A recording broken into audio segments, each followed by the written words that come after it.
In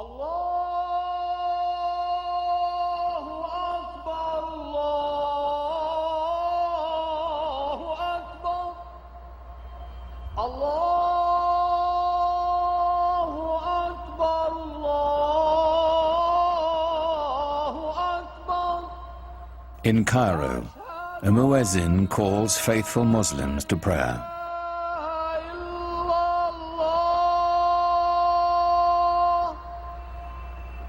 It's the same call that sounds 5 times a day, every day, in cities across the world.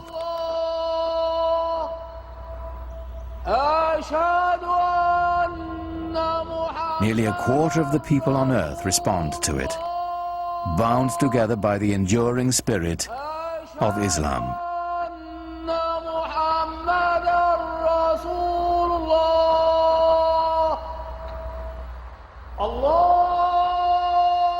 God is most great, the muezzin calls.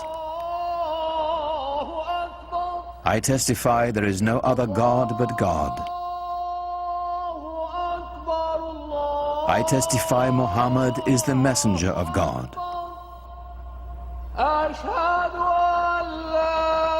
Come and pray. Come and flourish. God is most great. There is no God but God.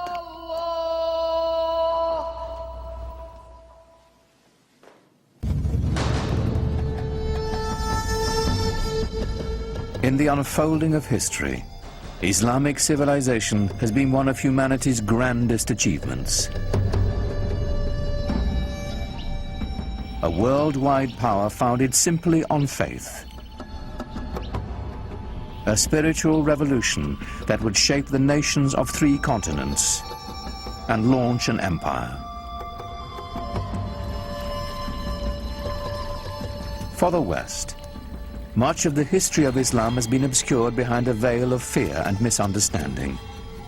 Yet Islam's hidden history is deeply and surprisingly interwoven with Western civilization.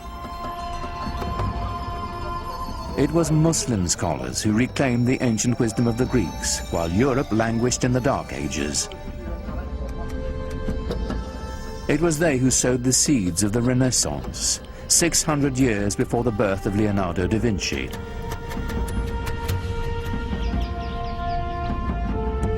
From the way we heal the sick to the numerals we use for counting, cultures across the globe have been shaped by Islamic civilization. But all this began with the life of a single, ordinary man, and the profound message he proclaimed would change the world forever. His name was Muhammad.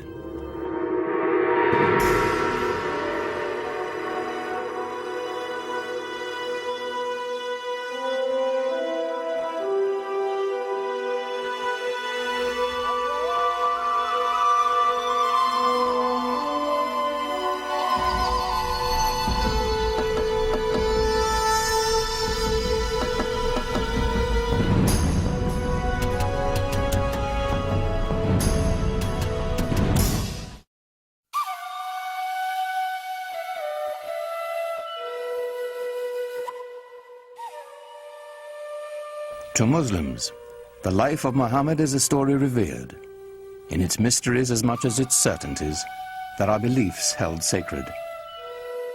Whatever we can tell about the Prophet, of course, is screened through the filter of what has been preserved over the centuries and what people have wanted to preserve. And it's very difficult to pull out from all of these different sources that are very adoring and the ordinary human being that the person that he was.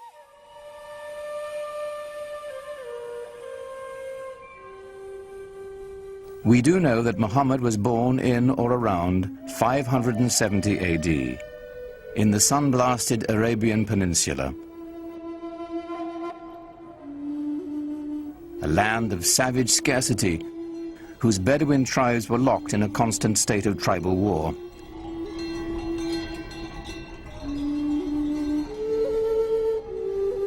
While still an infant, Muhammad's parents gave him his first taste of life in the desert. Muhammad was from a town, Mecca, but he was sent off to live with the Bedouin because the people, even in the town of Mecca, felt that the Bedouin were the holders of the deeper cultural Arab values. And the Bedouin view the townspeople as having lost their really authentic roots in Arab culture and the poetry and animal husbandry and all the things that they do so well. By the time Muhammad was 6, both of his parents had died, and he was taken under the protection of his uncle, chief of his clan. Being an outsider gave him a singular perspective. He'd been orphaned early and developed very early on a passionate sense of concern for those who are left out of society.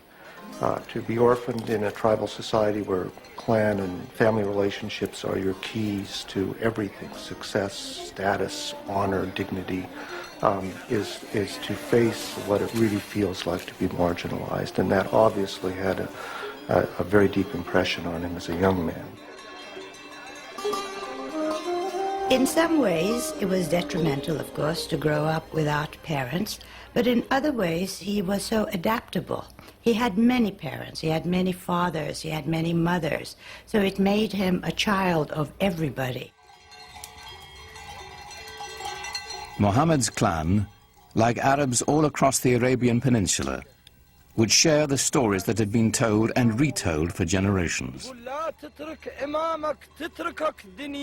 Pre-Islamic Arabian civilization was largely an oral culture, and was tremendous respect for and admiration for people who could express themselves orally, and especially those who could recite poetry almost at the drop of a hat. Some of the most important people in a tribe were the poets. As they sang of the glory of the tribe, they told the story of the tribe. To the Bedouin, the word had a mystical importance. Poets linked the tribe to its ancestors and celebrated values older than memory. Poetry was the sinew that bound the Bedouin together, celebrating their victories, lamenting their defeats. The poems themselves, like the poems of Homer, both celebrate this great heroic ethos and yet intimate in the deepest way the tragedy that this ethos of constant tribal warfare brings to people.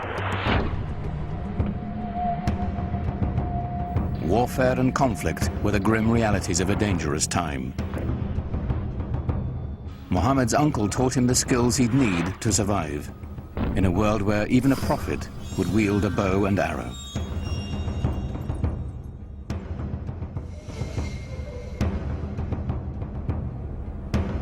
In a wilderness punished by the elements and bereft of water, rivalry over a single well could provoke a blood feud for generations.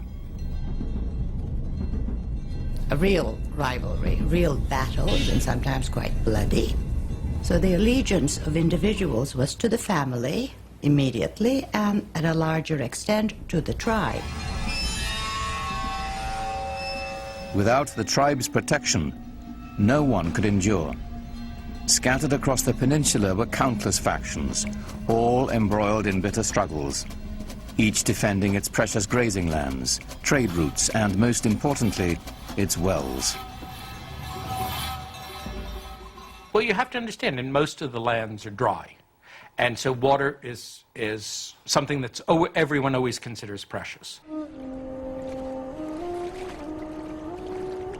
For those of us in climates that are more heavily watered, it's difficult to understand the depth and the centrality of the symbol of water in societies that are desert and in which it only rains once or twice a year, and in which a little water makes the difference between life and death.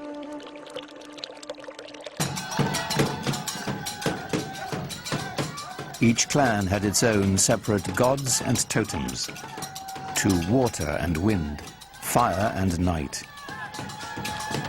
They were kept in the caravan town of Mecca, in a shrine of wood, stone, and cloth. It was called the Kaaba, the Arabic word for cube. Pre-Islamic Arabs worshipped a number of spirits, and they were generally nature-oriented spirits, sometimes associated with natural features like trees or rocks or springs. And the Kaaba in Mecca was one of a number of these sanctuaries centered around a particular cluster of deities. It was said the Hebrew patriarch Abraham himself built the Kaaba centuries before, and that a sacred black stone it held within had fallen from the sky. In these turbulent times, the Kaaba provided a rare place of peace. Only here would the Bedouins submit to a temporary truce before returning to their conflicts of the open sands. There was this one place in the middle, around the Kaaba, which was, from even pre-Islamic times, was a place of a sacred enclosure where all people had to put down their arms. And this, of course, facilitated trading because it meant that you couldn't carry on your feuds when you were doing your buying and selling. The spiritual and economic importance of the Kaaba in Mecca are pretty hard to separate as far as the pre-Islamic Arabs are concerned. The Kaaba made Mecca a vibrant center for trade. Here were found Arabian incense, exotic perfumes and Indian spices, Chinese silks and Egyptian linens. But perhaps the greatest treasure to be found at Mecca was the rich mixture of cultures. There were people who came through town who had all kinds of interesting experiences to relate to faraway places. The local religion was mixed. There were Christians, there were Jews, and there were also the Arabs of the desert who followed an animist type of religion. Muhammad's world was a center of trade, connecting the Mediterranean Sea to the Indian Ocean, linking the aging empires of Byzantium and Persia to the great bazaars of India and China.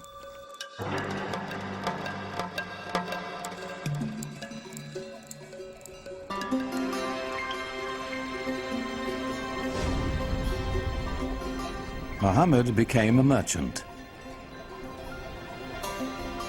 In fact, he had a great flair for trade. At the age of 25, while leading a caravan northward to Syria, his talents caught the eye of the shipment's owner, a wealthy widow named Khadija. She was so taken with Muhammad, she proposed marriage. Khadija.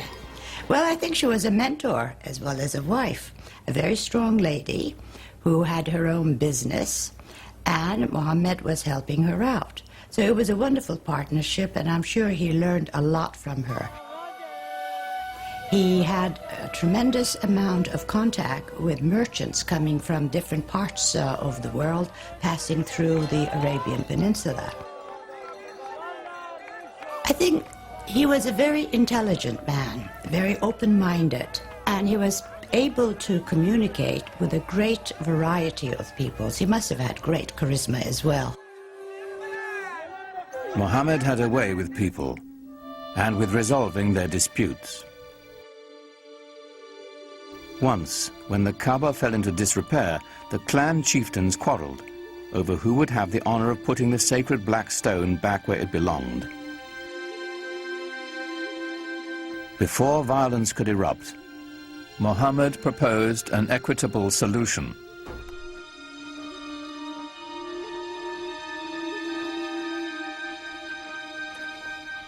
United in the effort, the four leaders shared the weight and the honor. In gratitude, they invited Muhammad himself to replace the sacred stone. He became known as Al-Amin, the trusted one. There are all kinds of indications that he was tremendously interested in religious questions. This is obviously not something that an ordinary person probably was interested in those days.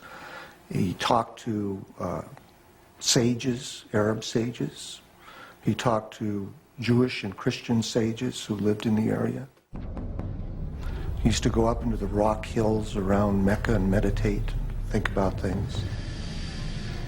And at some point had this extraordinary vision, which is spoken about very evocatively and elusively.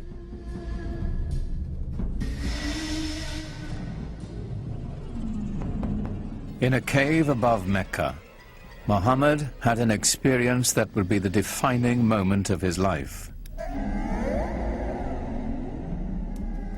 An angel was said to appear before him in the form of a man, instructing him to recite in the name of God, the Almighty.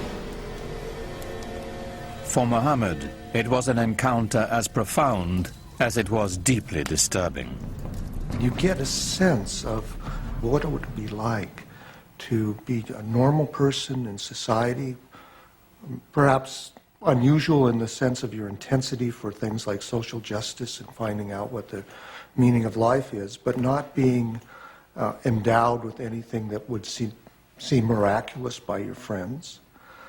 And all of a sudden having this voice come to you and then come out of you as you speak it and recite it to other people.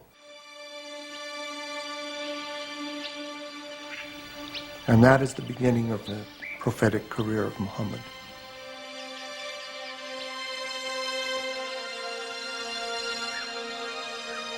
The months to come would bring more revelations. Powerful words of a lyrical quality, more beautiful than the most exquisite Arabic poetry. Above all, Muhammad was to bear one message to his people, a simple yet radical proclamation, that there is only one God. The central tenet of Islam is the oneness, the indivisible unity of God. Not something that is simply that one pays lip service to, but something that is absolutely the most important concept. Divine unity is more than saying there's only one God and there aren't other deities. It's only thinking about one thing.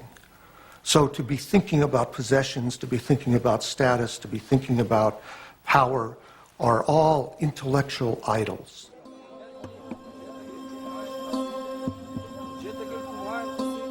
The implications were staggering. One God meant one people. No more tribal divisions. To the poor and unprotected, the prospect was revolutionary. It seems to me that one of the most important things in his early teaching that isn't often talked about is the strong social justice message that he delivered. In Mecca of the time, there was an increasing separation between the haves and the have-nots. He insisted that this was not to be and that we should share the wealth, and it was this social justice message that I think that really got him a hearing among many of the folks. So coming with Islam, it was a new order, a new way of life. And it was a beautiful way of life because everybody was equal, black, white, men, women, children. So it had that type of universal appeal, which I think was the reason why Islam spread so rapidly. Many were moved by Muhammad's message as he began to speak out in the community.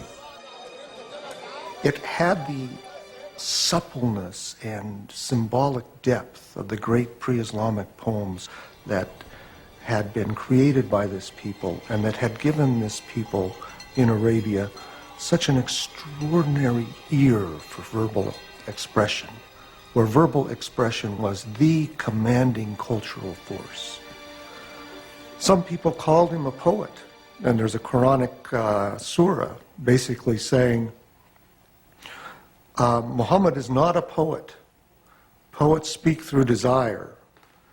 This is not the voice of desire, this is the voice of God. Muhammad's following began to grow. They called themselves Muslims, for those who surrender to God. They set out to preserve the message Muhammad had brought. This was the beginning of the Quran. The Quran was revealed orally, but very soon people realized that it had to be written down in order to make sure that it wasn't corrupted and that the original message was maintained. And from a very early date, and it's very unclear when that date was, because no early manuscripts of the Quran survive, people began copying it down. The Quran is a revelation of spiritual teaching, of both ethical and social guidance. It was revealed and remains in Arabic. What's so extraordinary about the Quran is its naturalness, so that it can say the most powerful cosmic things with a sense of intimacy, so that power and tenderness come together constantly in the Quranic language.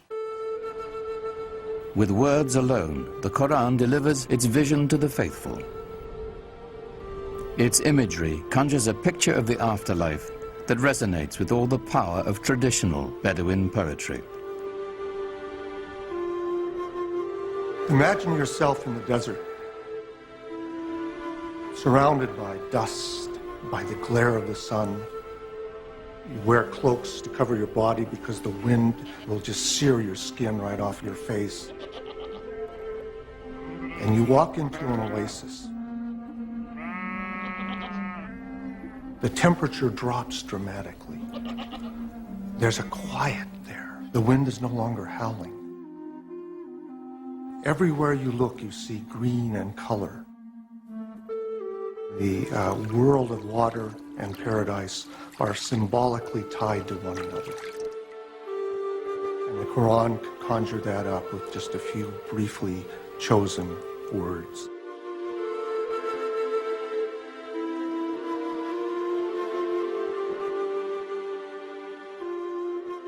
Yet for all the imagery of paradise in the Quran, there was no easy description of God. The mystery would remain. It's very difficult to talk about God without reifying God. Reifying to make God into a thing, or anthropomorphizing God, to make God into a projection of our own human self. And that's why Muslims don't like sculpture, for example, traditionally, because they believe that there's that danger. And the Quran avoids that by constantly shifting the pronouns, so we can't really reify God and get an image, a physical image of God. Rather than a physical image of God or of Muhammad, it is the beauty of the Quran itself that is celebrated in Islam. Islam developed in this context where pictures were not favored. The Quran, as it was revealed, was God's representation on earth, and Muslims felt from a very early time that the only just representation of God, God's word, was the Quran itself, not any picture of God, certainly not, because you couldn't represent God, and certainly not a picture of Muhammad, because he wasn't divine.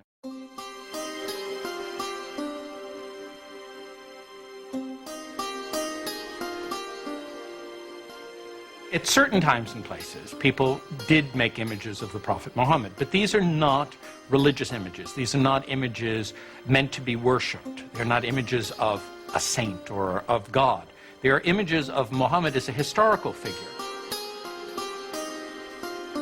He's sort of given honor by having a very bright blue background or a white cloud near him, but he's not otherwise distinguished from the other characters in the story.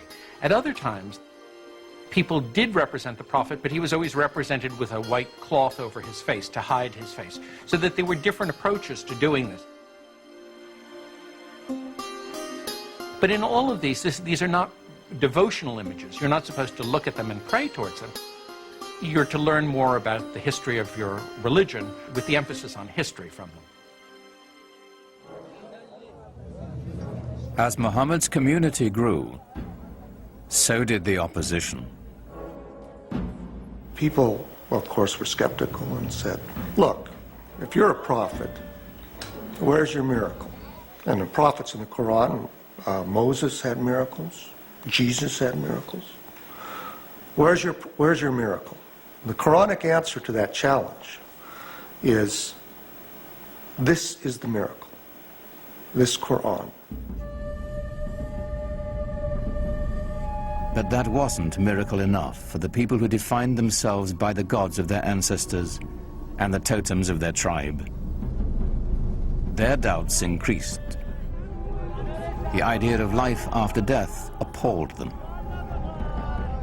So the Quran presents people as really being skeptical. You mean to tell me that after I die and my body has gone back to the elements and I've been putrefied, that I'm going to be put back together again and brought back to life? That, of any of the messages in the Quran, that struck the people of Arabia as being the most hard to believe. Muhammad also spoke of eternal damnation for the unjust. He used the language of apocalyptic imagery, talking about the signs of the ends of time, when the mountains crumble, when the skies are rolled up like scrolls. Then you will know what responsibility you bear for your actions. There are references to those who are unjust going to the fire. To the non-believers, the divine reckoning Muhammad invoked was an outrage. His dismantling of their heritage and customs, deeply unsettling. It was a threat in several ways, to their social order, to their age-old traditions, and an economic threat because of the importance of the pilgrimage shrine of the Kaaba in Mecca. As Muhammad's following increased, the social fabric of the caravan city began to unravel. Business suffered as pilgrims and traders, worried for their safety, left town. The tribal leaders decided Muhammad and his message must be removed permanently. They didn't want him taking over. They didn't want him horning in on their control of the city. They made things very difficult for him, perhaps even plotted his assassination. They tried to keep him away from the Kaaba. They did everything they could to kind of run him out of town. They demanded that Muhammad's uncle remove his clan's protection from the Prophet, which would clear the way for his murder without the threat of retribution. But his uncle refused. The battle lines were drawn. Nothing short of tribal war would settle the conflict now.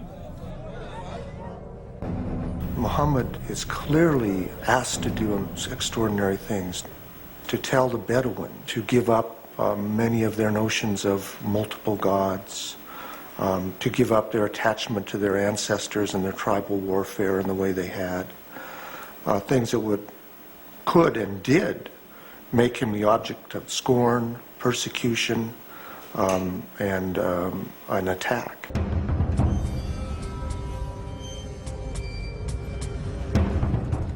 Muhammad's followers were forced from the marketplace and starved. Those without clan protection were tortured and killed.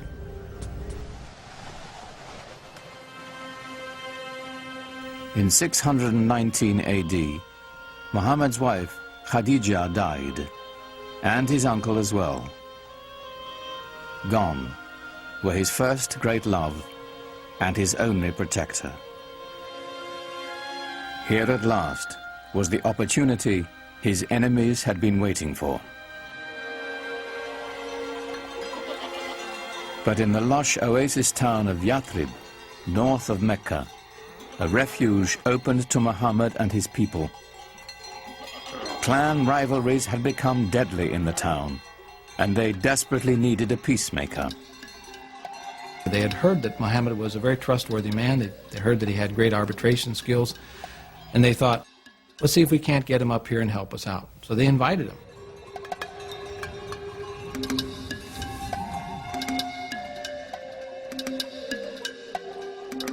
Muhammad agreed to travel to Yathrib and settle their disputes in exchange for a safe refuge for his people.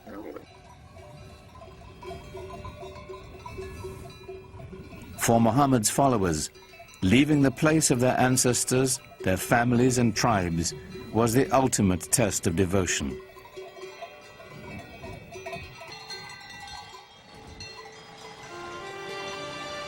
In doing so, they began a new community, a new tribe. For the first time, they were bound together not by blood, but by faith.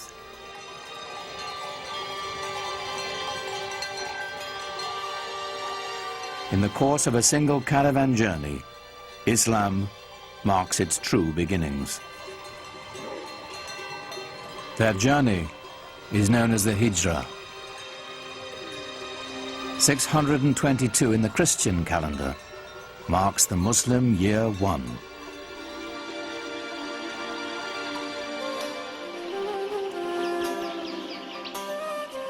Muhammad's goal among the people of Yathrib was the same as his larger mission, to bring unity and peace with his message. He was asked to be a Solomonic figure, to mediate tensions between tribes that seemed intractable. As his work succeeded, the town would become known as the city of the Prophet, Medina.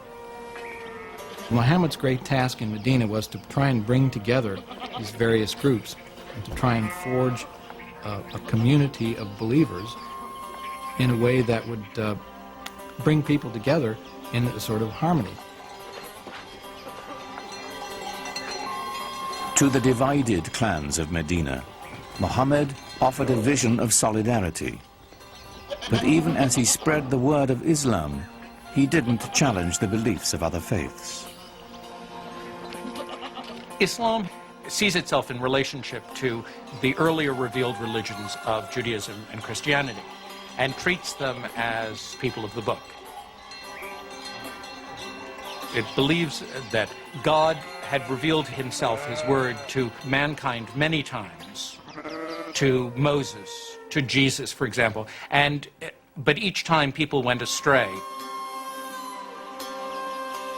Throughout the Quran, we have a sense of the humanity of Muhammad, his humbleness as a person, and the extraordinary challenge of the mission he was given by this divine revelation.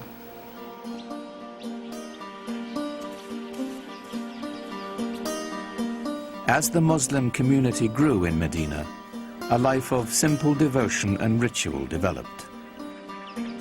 A freed Abyssinian slave named Bilal was the first to call believers to prayer at Muhammad's house.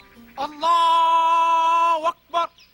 Allahu Akbar! It was the first mosque. Allahu Akbar! Allahu Akbar! Ashhadu an la ilaha illallah. The call to prayer has within it the first Islamic pillar, which is the affirmation of God's unity. La ilaha illallah, that beautiful phrase which many Muslims chant over and over in their mind or vocally to constantly remind themselves of the unity of God and unity of what we should focus on in our life.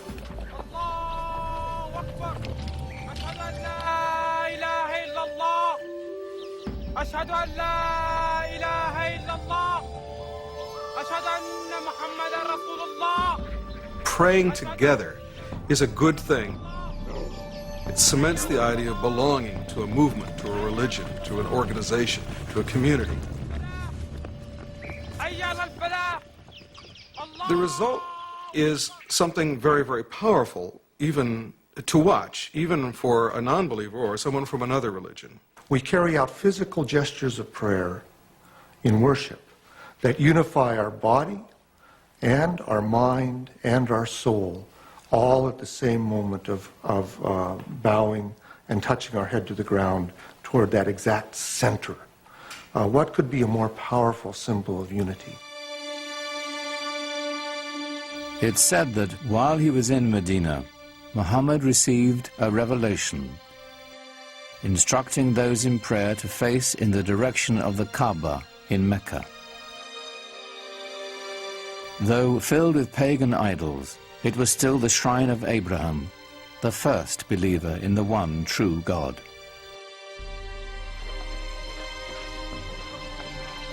But even as the Muslims were praying toward Mecca, their enemies there were rallying in force. Their goal, to wipe out the Muslims.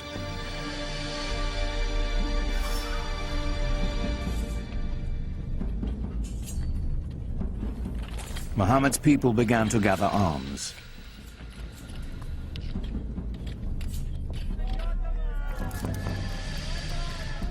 Though the Muslims prepared as best they could, they were outnumbered and outmatched. They mustered a force of only 313, mostly old men and boys, with few weapons. While the approaching Meccans were heavily armed and 1,000 strong.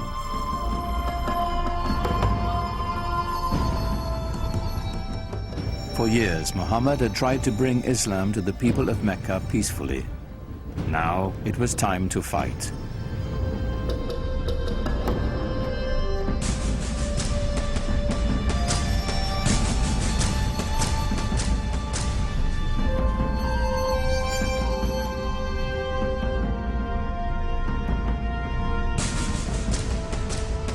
The Muslims faced their own tribes, brother fighting brother, son against father.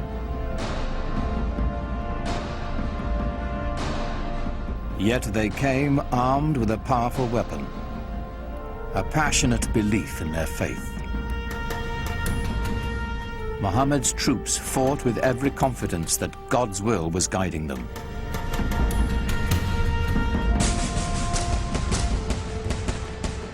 They fought 3 very, very bloody battles. At one point, the entire young Muslim community was right on the edge of annihilation.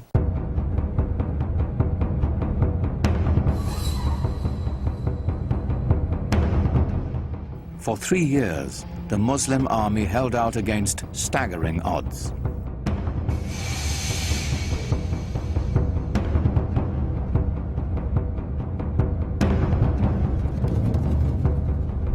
As word of the fighting spread, other Bedouin tribes saw God's hand in Muhammad's victories. One by one, the peoples of the desert began to join in his struggle. The Muslim army grew, and the tide began to turn.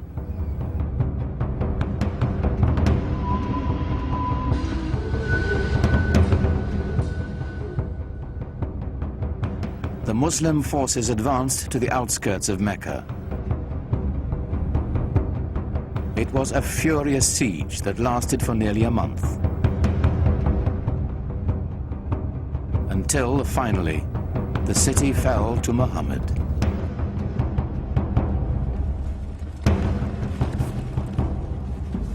In 630 AD, the terrified people of Mecca braced for the onslaught.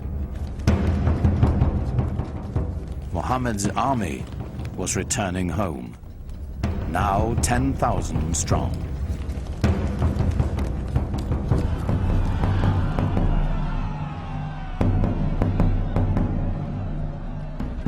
The vanquished knew the terrible fate that awaited them.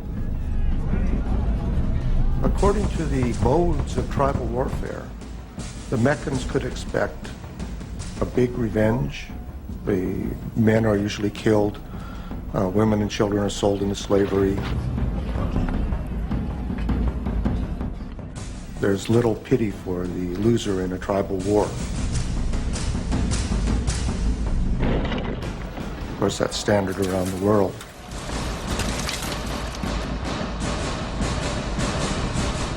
But Muhammad had a surprise in store for the fallen city. When Muhammad came into Mecca, and not only did not carry out a bloody revenge, but actually embraced the very Meccans who had fought him for 3 years and attempted to annihilate him, it was very shocking to the people in his milieu. So within the very founding of a religion, one finds episodes of great generosity, often extraordinary acts of of kindness and mercy. But not all of Mecca escaped Muhammad's wrath. Flush with victory, his troops marched straight to the Kaaba. 7 times they circled the shrine, as those who had come to seek its protection appealed to their idols. But it was not the pagan people Muhammad had come to destroy. It was their gods. He raised his staff, and the tribal gods of his ancestors smashed into dust. When Muhammad entered Mecca and entered the shrine and destroyed the idols in the shrine, this is of great cultural and symbolic importance in Islam. By breaking the idols, he was breaking apart the tribal system in which each tribe really had its own independent deity. This was shocking to the Bedouin. This was saying the gods of our fathers are being destroyed. In some sense, you're saying that our fathers themselves were deluded. How can you say this in a tradition in which relationships to one's father and tribe were primary? So this act of iconoclasm then is seen as an act of prophetic violence that has just as much importance in Islamic tradition as Moses' breaking of the tablets when he saw the idolatry at Mount Sinai, or Jesus' casting the money sellers out of the temple.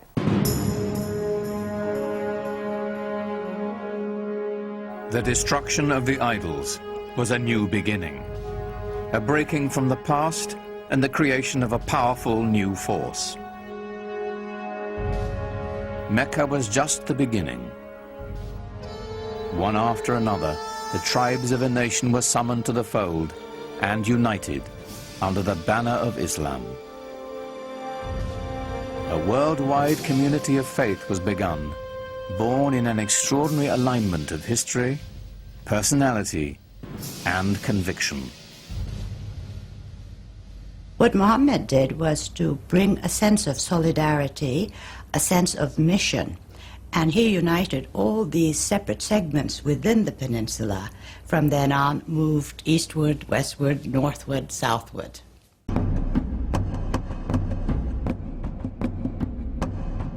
The Muslims turned to the north, swept into present-day Lebanon and Syria.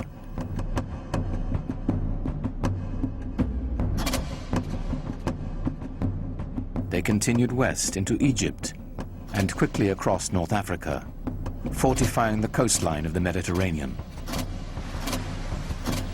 Only the seas stopped them. Its growth was so explosive from 622, the year 1 of the Islamic calendar. Within 50 years, people whose father had been camel herders were now governing one of the major empires in world history. Within 200 years, it extended from Spain to China. The Muslims absorbed the Sasanian Empire of Iran and 2/3 of the Christian Byzantine Empire. By now, the empire was larger than Rome. It stretched from Morocco in the west to the Indus River in the east, where the border of India is today.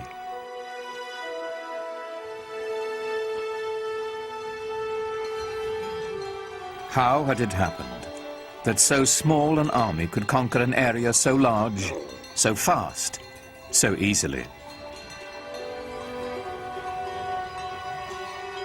Islam's success in expanding into the central Middle East and across North Africa was due in large part because people were fed up with previous regimes.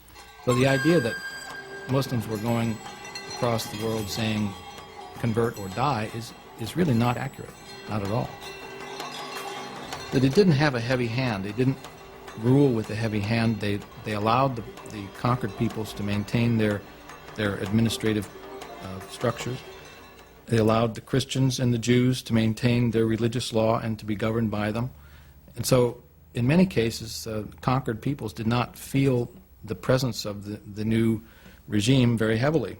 Certainly for individuals who felt themselves exploited or downtrodden by an oppressive and even sometimes parasitic priesthood, the idea of Islam being a religion essentially free from clergy must have seemed very attractive. It's the times that creates the movement and sometimes the men. The Roman Empire had collapsed, the Byzantine Empire wasn't strong enough. There was a need for a new vision, a new way of looking into life. And I think what happened at that time, Muhammad's mission, filled the void that the societies wanted. They really wanted some sort of solidarity in their lives. The lessons of the Quran, so successful for the Muslims in Medina and Mecca, were playing out on a global scale. As the conquest swept through Syria, the Muslims held their Friday prayers in the Church of St. John the Baptist in Damascus, allowing its Christian congregation to continue their services on Sunday. Side by side, the two faiths shared the same building, in peace.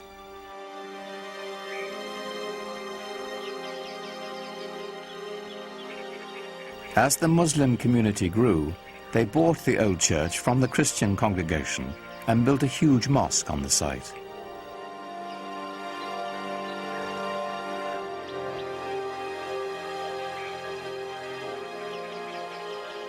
With Byzantine artisans, they decorated it with golden mosaics of an Islamic paradise.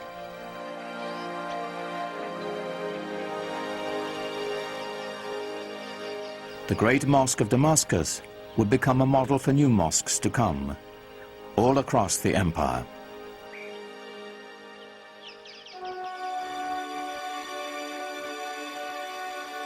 The Arabs transformed their conquered lands, maintaining, improving, or expanding the infrastructure. In Tunisia, building on Roman ruins, they devised an ingenious system of water purification, using gravity to separate fresh water from sediments. Part of this system were these two enormous basins that they built outside the city walls. The clean fresh water would flow over into the larger basin, where it would then be distributed by pipes to the city.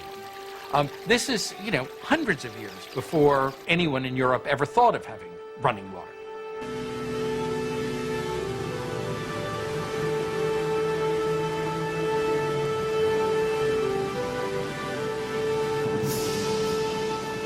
All over you find schemes for bringing water from the mountains where there was more water to the plains where there might be less water.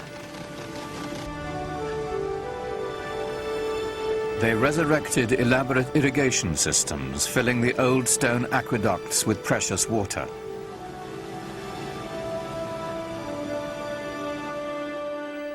Agriculture flourished as life-giving staples like wheat were introduced to the Mediterranean region.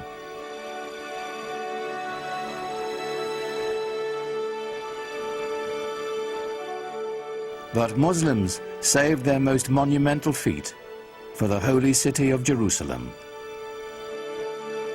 Islam's first great work of art is the Dome of the Rock. It was built in a city that was holy to Christians and Jews, and it's spectacular.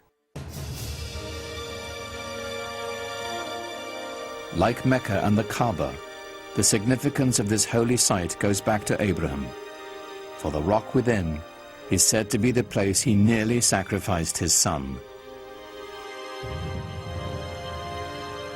It was built to rival the nearby Church of the Holy Sepulchre, where Jesus was said to have been buried. What's extraordinary about the Dome of the Rock is how perfect it is.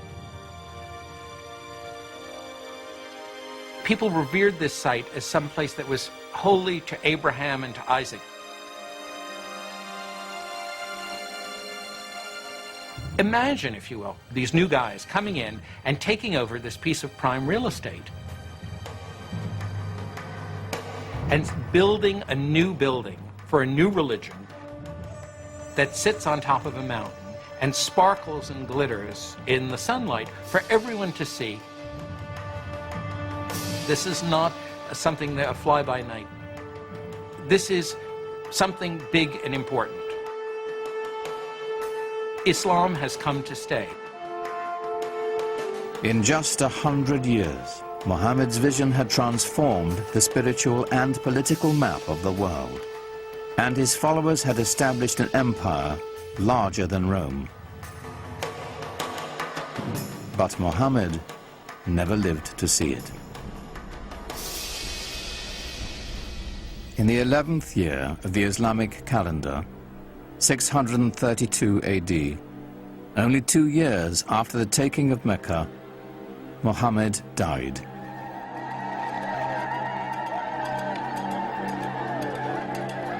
Medina fell into despair. For days, the city was consumed with sorrow and ceremony. He's known to have said that he wanted to be buried very simply, with no marker over his grave.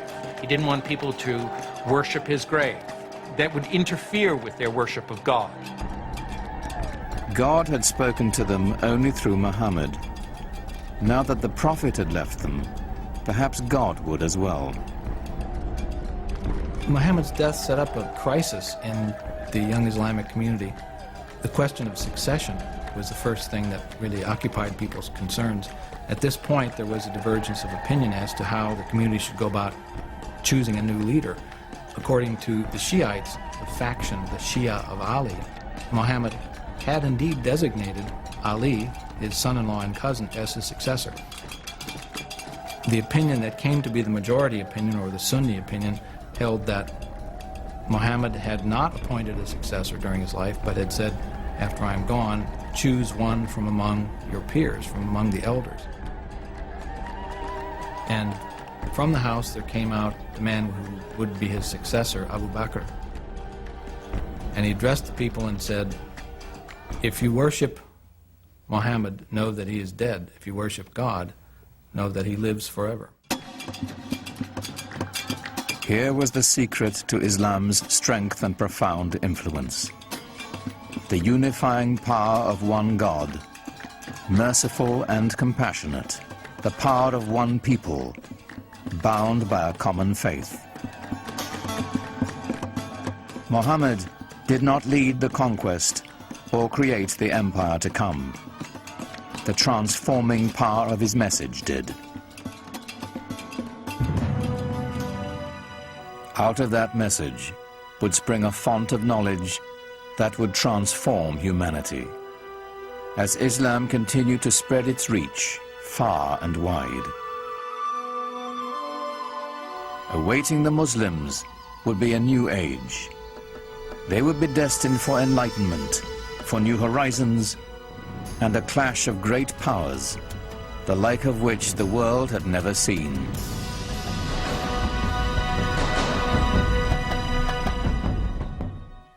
During the 7th and 8th centuries AD, a powerful new faith was about to change the world, the faith of Islam.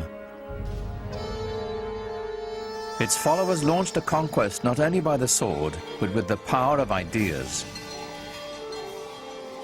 200 years after the death of Muhammad, his message and the new Arab Empire were transforming 3 continents. Now comes a new empire, a political new configuration, driven by a religious and newly defined civilization. This new civilization expanding beyond its own dreams within a period of very short time. Literally, the largest empire civilization had ever known.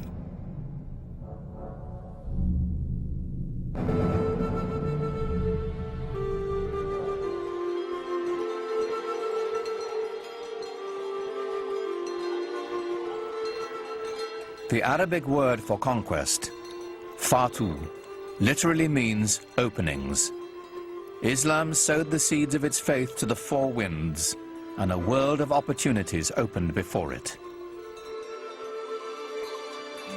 But the vast empire's spiritual core remained at its birthplace, the holy city of Mecca.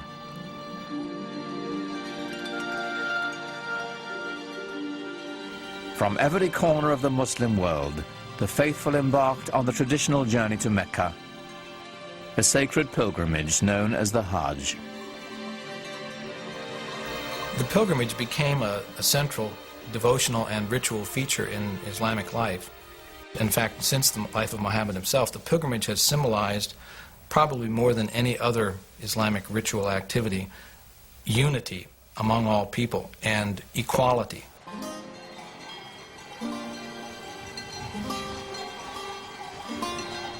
The Hajj set humanity in motion.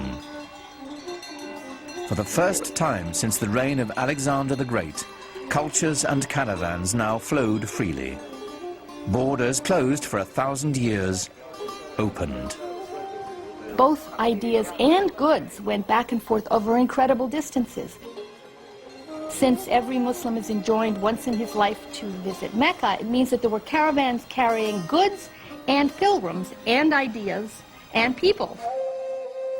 And they all met together in Mecca once a year, and then things would radiate back home. So if there was an invention that was discovered in Samarkand, it could be within the year that it would be known in Cordova. Where pilgrims trod, traders soon followed. Muhammad himself had been a man of commerce, and now the spread of his message brought with it the spread of trade and the Islamic way of life.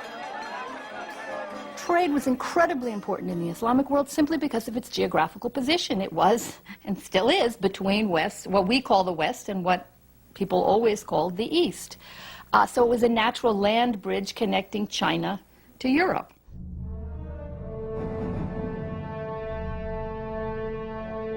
In only 2 centuries, Islam had extended its reach from Spain all the way to the edge of India. It took nearly a year to travel from one end of the Arab Empire to the other. At its heart was a fabled city of wealth. It was called Baghdad.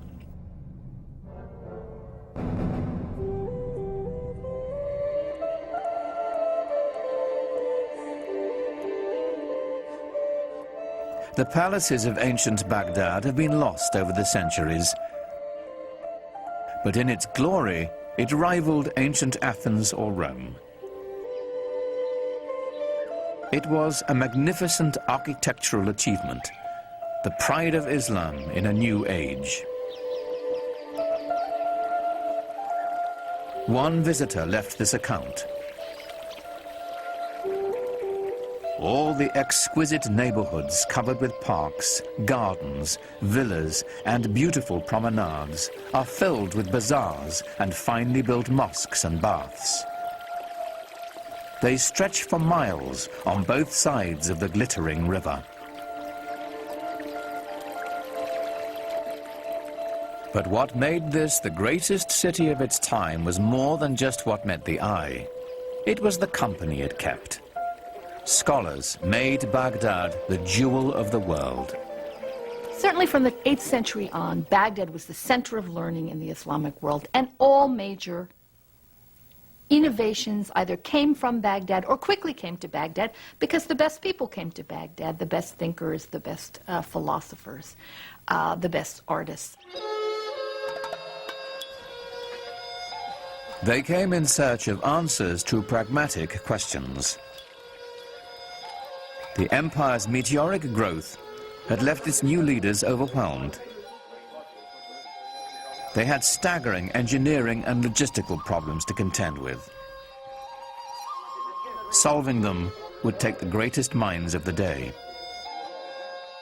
Under the new empire now, you are responsible for public hygiene, you are responsible for the marketplace, you are responsible for goods being sold in the marketplace. All of those require some basic elementary sciences. This new civilization having a need for science really stems from the need to run that empire. The best minds rose to the call. The finest were welcomed at a center of scholarship, Baghdad's renowned House of Wisdom. It was a magnet for scholars and intellectuals who came and worked in the academies. There were public libraries associated with the palace, and scholars came from all over the empire. And there were scholars from Iran, there were scholars from Byzantium who came. Some were Christians, some were Muslims, some were Jews. And all of these different sort of threads of human knowledge came together in the city of Baghdad. So the net effect of this is that you've got human individuals from radically different cultural traditions being thrown into the same crucible. The challenge that greeted these scholars was daunting. The great works of the ancients had to be transformed into a wholly new body of knowledge.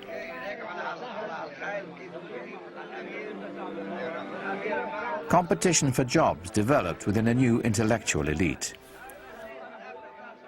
And from there on, every single scientist is competing for that job. They were competing among themselves almost just in the same way that modern bureaucrats and modern academicians will fight among themselves. Scholars were dispatched across the empire to locate as many ancient texts as possible. The first international scientific venture in history. Unlike their Christian counterparts, Muslim thinkers saw no insurmountable contradiction between their faith and the laws governing the natural world. So they embraced Aristotle and Plato, writers the Christian church considered blasphemous. So this is the time when we begin to see scientists, bureaucrats, what have you, going and seeking from whatever civilization that had any sciences before, be it the Greek, be it the Indian, be it the Persian, and so on. From the Hindus came mathematical concepts that guide us today. It was the scholars of the House of Wisdom who developed the system of Arabic numerals, still in use.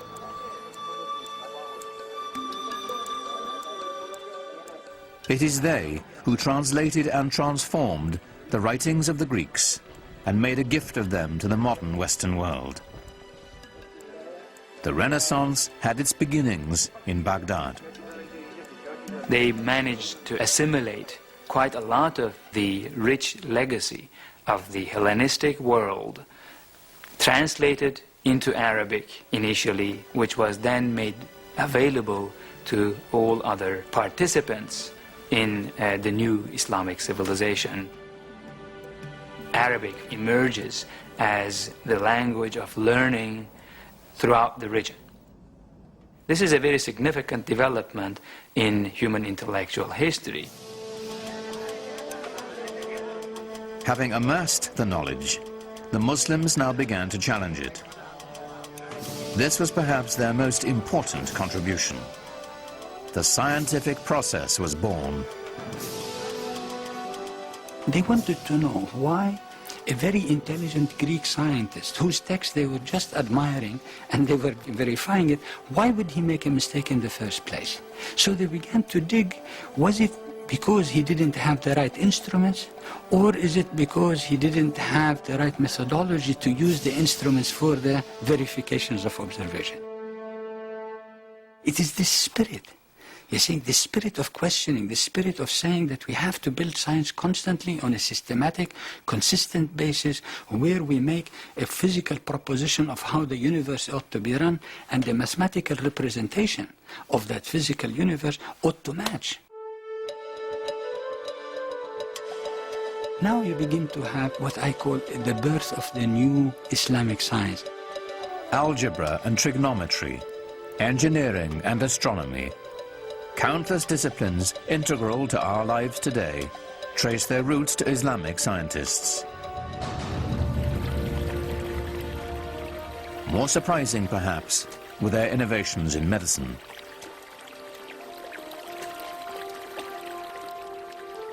At a time when Europeans were praying to the bones of their saints to cure their illnesses, Muslim physicians developed an innovative theory that disease was transmitted through tiny airborne organisms, the precursor to the study of germs. They determined that sick patients should be quarantined and then treated. This is the basis of the institution most fundamental to medicine today, the hospital.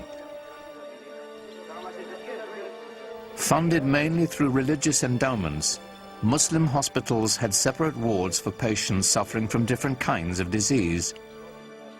Even mental illness was treated. Their studies of anatomy were so sophisticated that they remained in use by Muslim and European physicians for 600 years.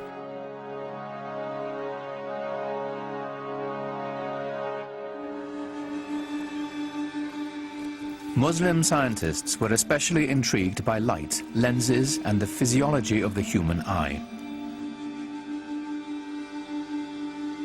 The father of optics was a Muslim named Ibn al-Haytham. His work with lenses eventually led to the invention of the modern camera. He produced the first treatise that ventured to explain how the eye actually sees.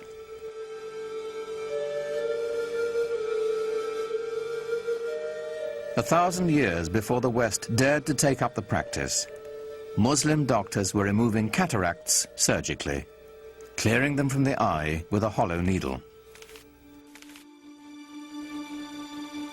But for all this knowledge to transform and illuminate an empire, it had to be copied and shared across 100 different cities in the Islamic world.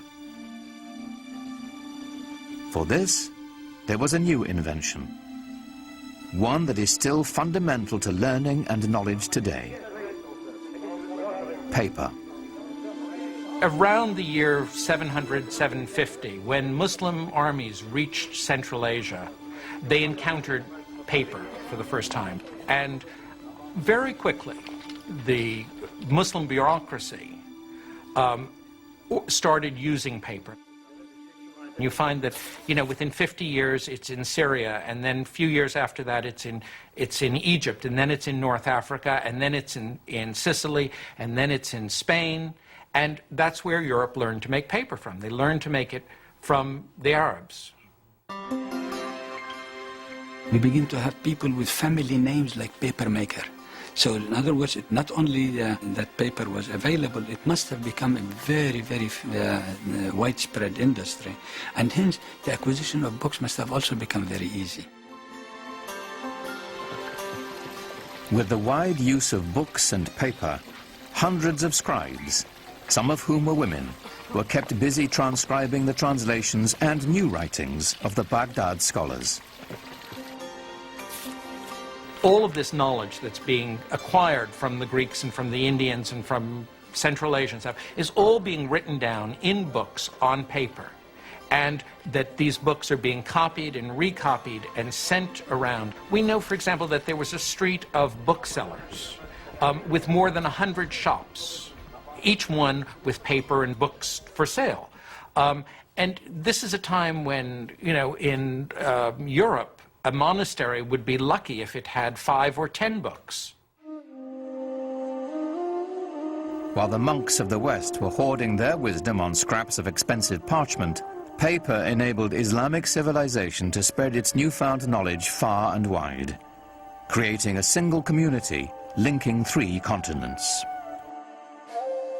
So the chief distinction, therefore, of Islamic civilization, in addition to the fact that it made new leaps of originality, new transformations in traditions of learning and everything else possible, is the fact that it enabled human beings to consider the possibility of thinking about the globe as a single unit, humanity.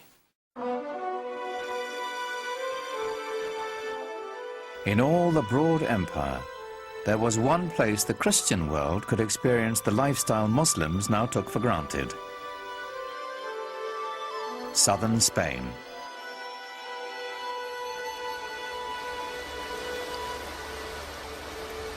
Here, on the European continent itself, Islamic culture would begin to have an effect on the European civilization around it.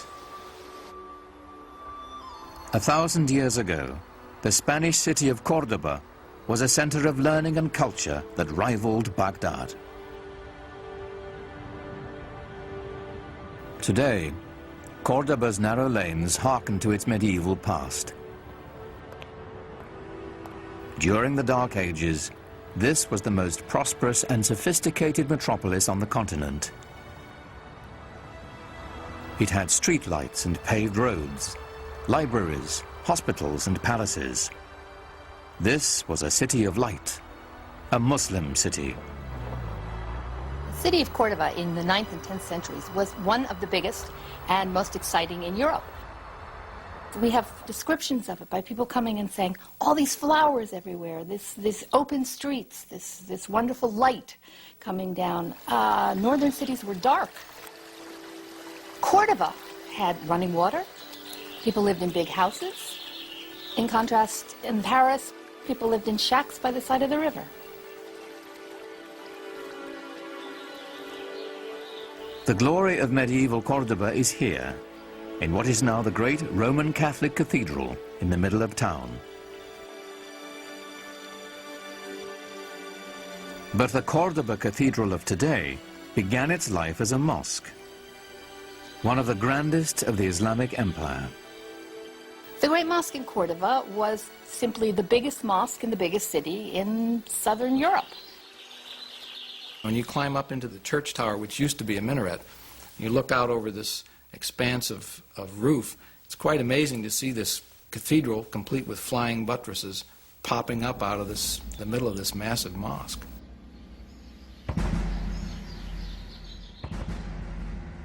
Many people came to visit it to view the wonders of the mosque, which had rib vaulting, the kind of vaulting which is like this, and which 100 years later, by a mere coincidence you might think, but not at all a coincidence, appears in the Gothic cathedrals of Northern Europe, in Lincoln Cathedral, in Chartres Cathedral in France.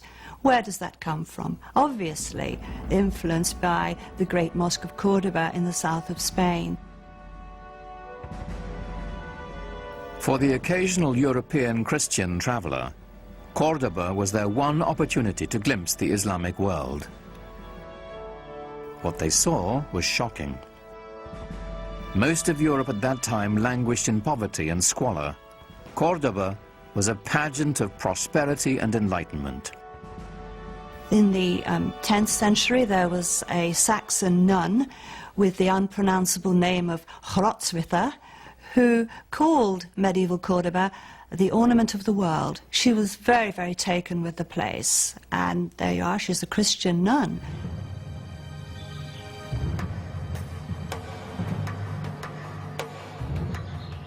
As Europeans made their way from the cold stone of their northern castles into the glorious Muslim cities of southern Spain, they couldn't help but be impressed.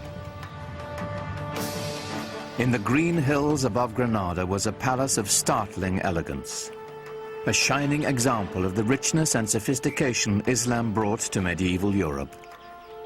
It is called the Alhambra. The Alhambra is perhaps the most famous example of Islamic architecture to most Westerners. It is the best remaining example of what a medieval Muslim palace would have looked like.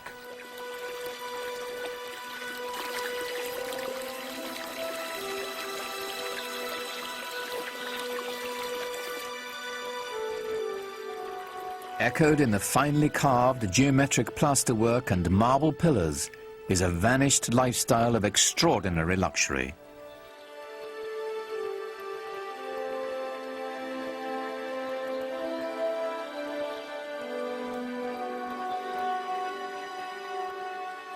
The Alhambra reveals the pinnacle of Islamic culture and urbanity.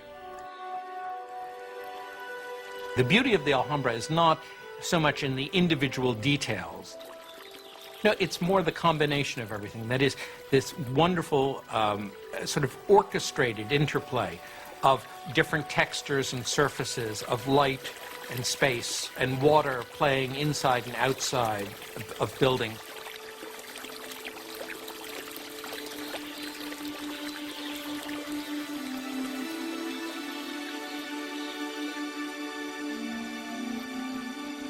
It's almost like a symphony of different elements that are very carefully brought together to provide exquisite enjoyment.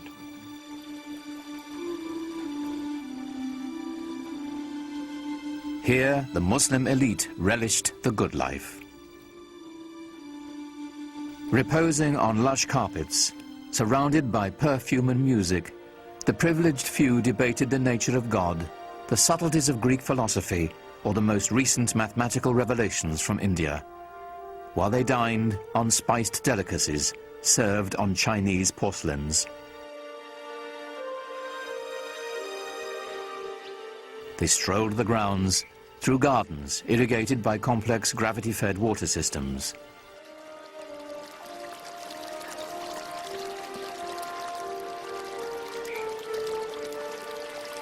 How far Muhammad's followers had come from the life of desert nomads. How distant they felt from the rest of the European continent they now shared. Christian Europe, due north, was struggling on through the Dark Ages.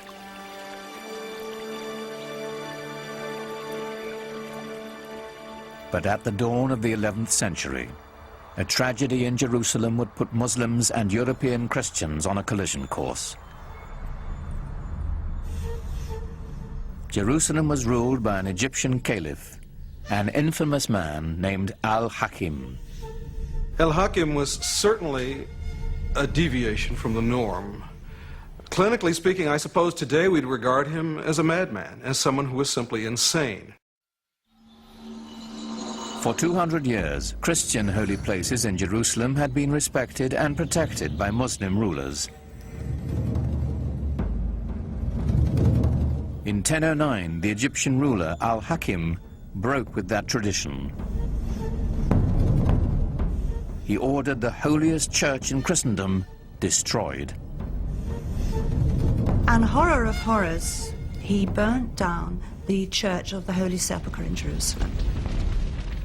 Now, nobody knows quite why he did it, and you can have your own theories about it, but the fact of the matter was that that sent shivers of terror and anxiety through Christendom. In a way, of course, Al-Hakim was the one exception that proved the rule for Christians that Christians had been speaking of for centuries, of Muslims as intolerant, mad, slavering heretics who simply could not be expected to abide by the rules of civilized human beings.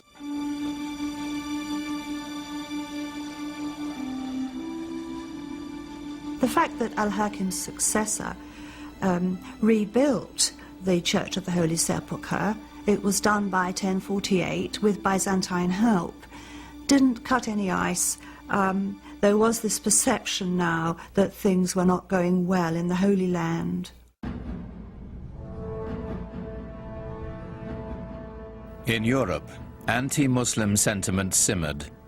By 1095, it reached the boiling point. Pope Urban II spent most of that year traveling through France, imploring his feudal lords to unite in a campaign of bloodshed.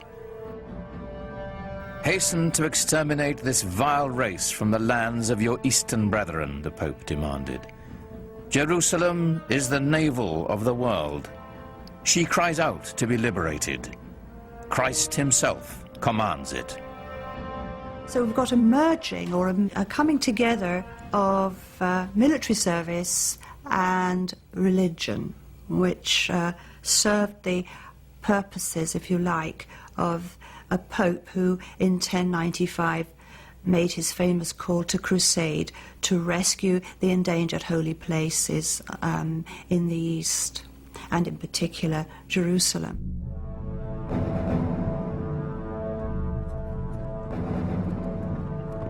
In 1097, Muslim shepherds in Syria caught their first glimpse of a sight that would soon strike terror throughout the Holy Land.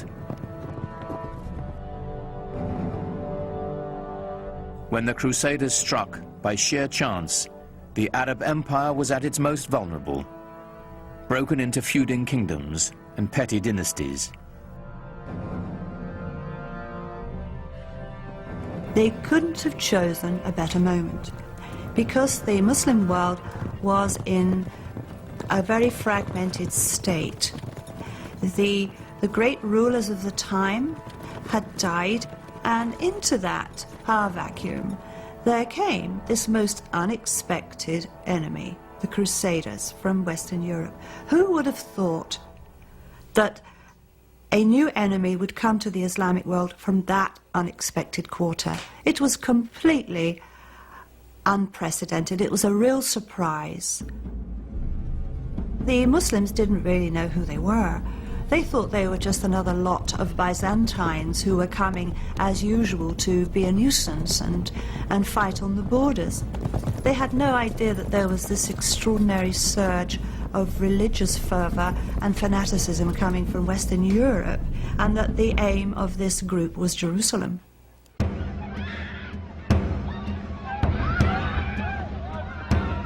History is haunted by days of incomprehensible horror. Few are darker than July 15th, 1099, when the Crusaders entered Jerusalem.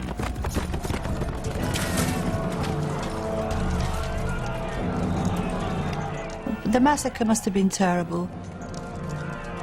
The fear, the fleeing of the population. It must have been horrendous.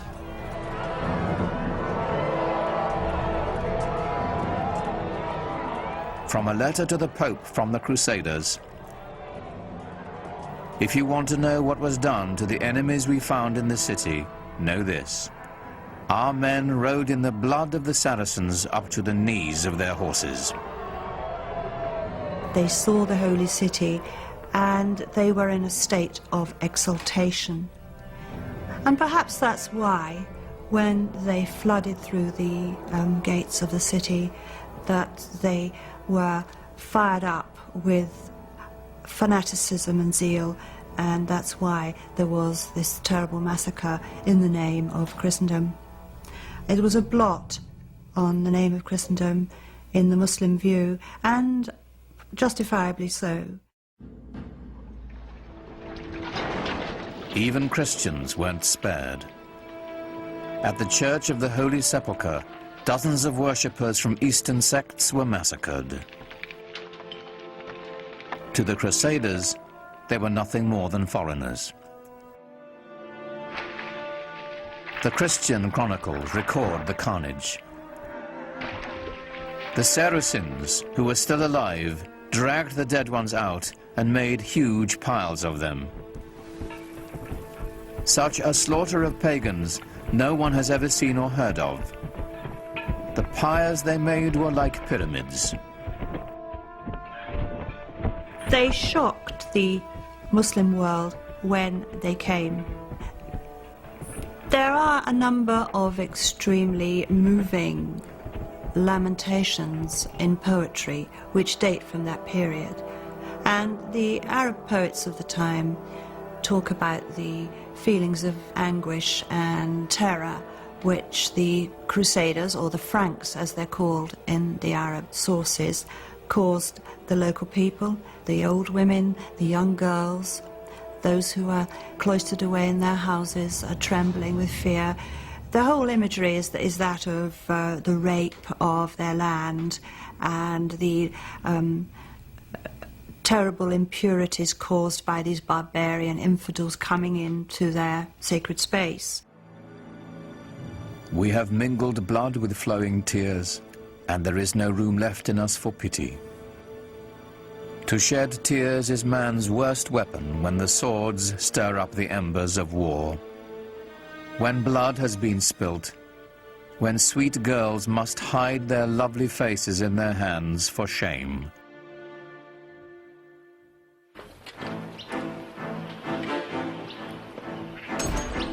The First Crusade was over. Of the 100,000 men who began the campaign, most would eventually return to Europe, having had only a glimpse of Muslim life. The job of occupying Jerusalem and the surrounding countryside fell to the 20,000 who remained, indefinitely.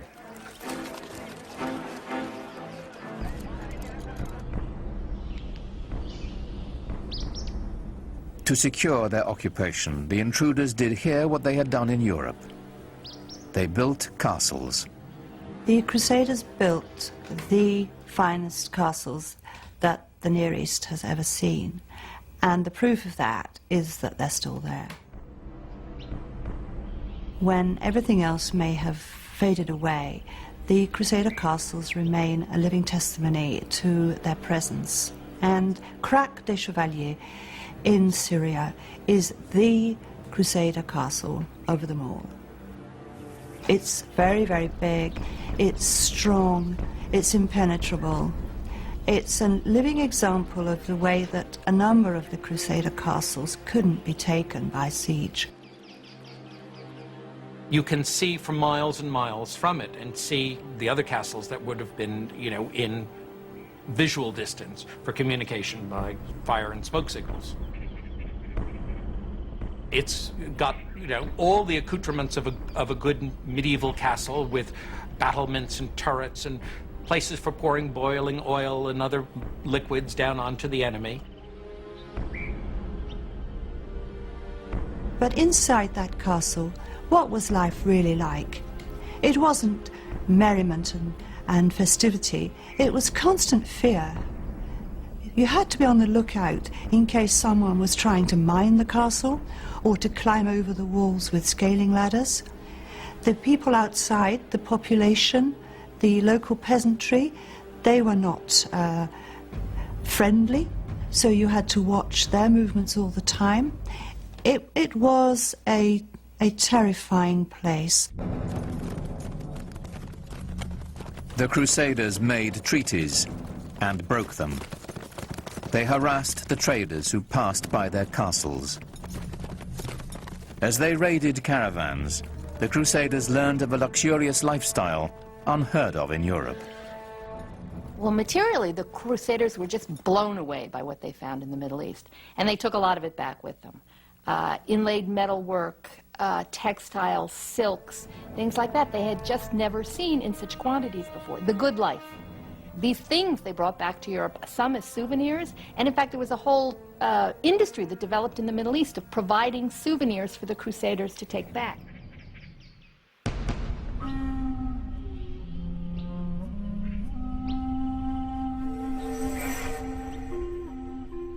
It is perhaps a Western bias to imagine the Crusaders were a decisive force in world events, devastating to the Islamic culture and trade.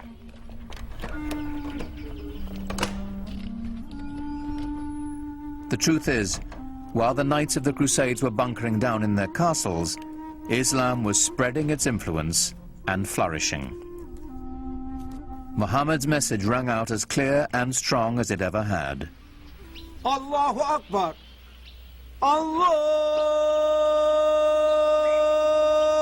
Akbar! Ashhadu an la... Mosques were now on every horizon. They welcomed traders. They housed schools and hospitals.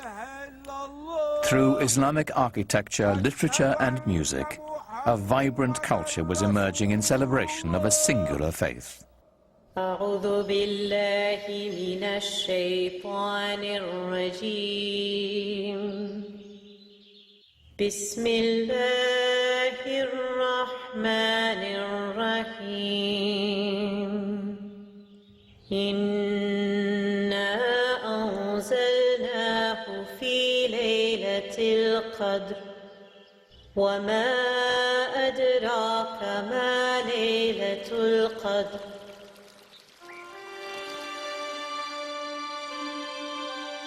Faith had launched an empire. Culture was now enlivening it. But ultimately, what united it was trade. For the Muslims, trade, like science, brought innovation. Business was expedited by a revolutionary concept called the sak, a cheque that could be written in Spain and cashed in India. Writing a check assumes that someone's going to honor it and cash it at the other end, and that if you give the money or you have the money in one place, that someone will say, I have access to that somewhere else. So this implies that you have some kind of central bank or central loan organization who's going to be good for the money. So it frees up your ability to travel. It frees up commerce, because again, the money doesn't have to be moved from Samarkand back to Cordova in order to go back the other way the next year, so that you can base it all on trust and faith. And Muslims became some of the greatest merchants of Middle Ages. And the greatest craftsmen as well. From the Persians, Muslim blacksmiths learned how to fold steel to give it strength and flexibility. The swords made in Toledo and Damascus had no equal in the world.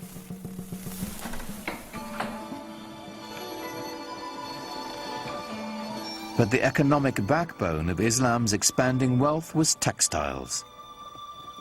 The demand for the products of Muslim looms was enormous, for cashmere, cotton and silk. Textiles were simply the gas and steel industry of medieval times, because you have to think of textiles not only as growing the plants, but making all the dyes, and it was the dyes that were particularly expensive and imported the farthest. And then you need all the fixtures and mordants and equipment for looms, and then you need to transport these textiles. So collectively, the industry of making and transporting textiles was the mainstay of the economy.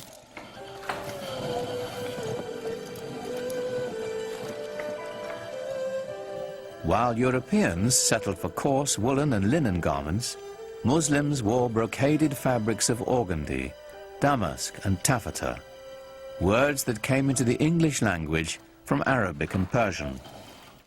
The fabrics that were produced in the Islamic world were among the finest ever produced.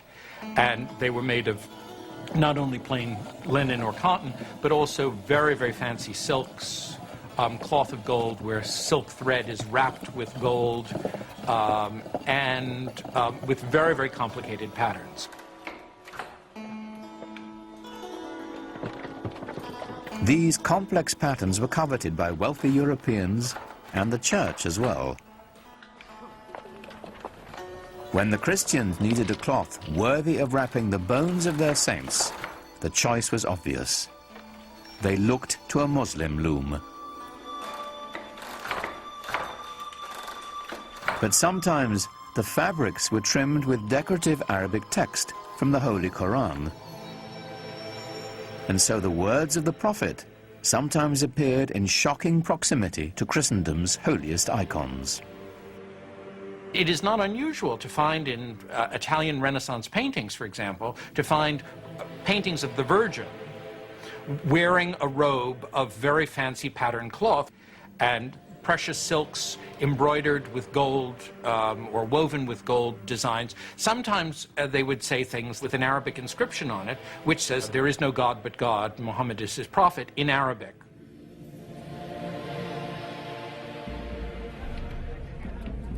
After almost 100 years of broken treaties and sporadic fighting, the Muslims reached a turning point in their struggles against the Crusaders. It came in the person of one of Islam's most celebrated figures. His name was Salah ud-Din, but the West would remember him and come to revere him as Saladin. There is certainly one thing that we must recognize about Saladin, and that is that he was successful where many others of his faith and of his part of the world had not been. That he possessed one unusual feature, in addition to his intelligence and his robust physical strength. He certainly seems to have been a great inspirer of his military followers. In 1187, Saladin amassed an army of 12,000 mounted warriors and lured the Crusaders out of Jerusalem onto a plain between two hills called the Horns of Hattin.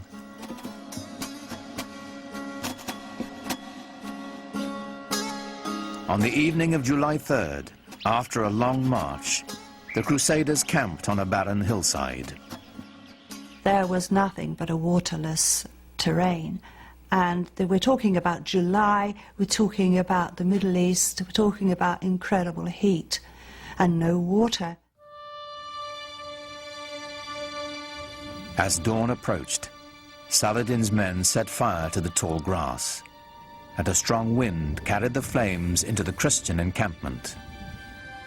And very soon they found themselves surrounded, as in the Muslim tactic, by their enemy. And panic set in.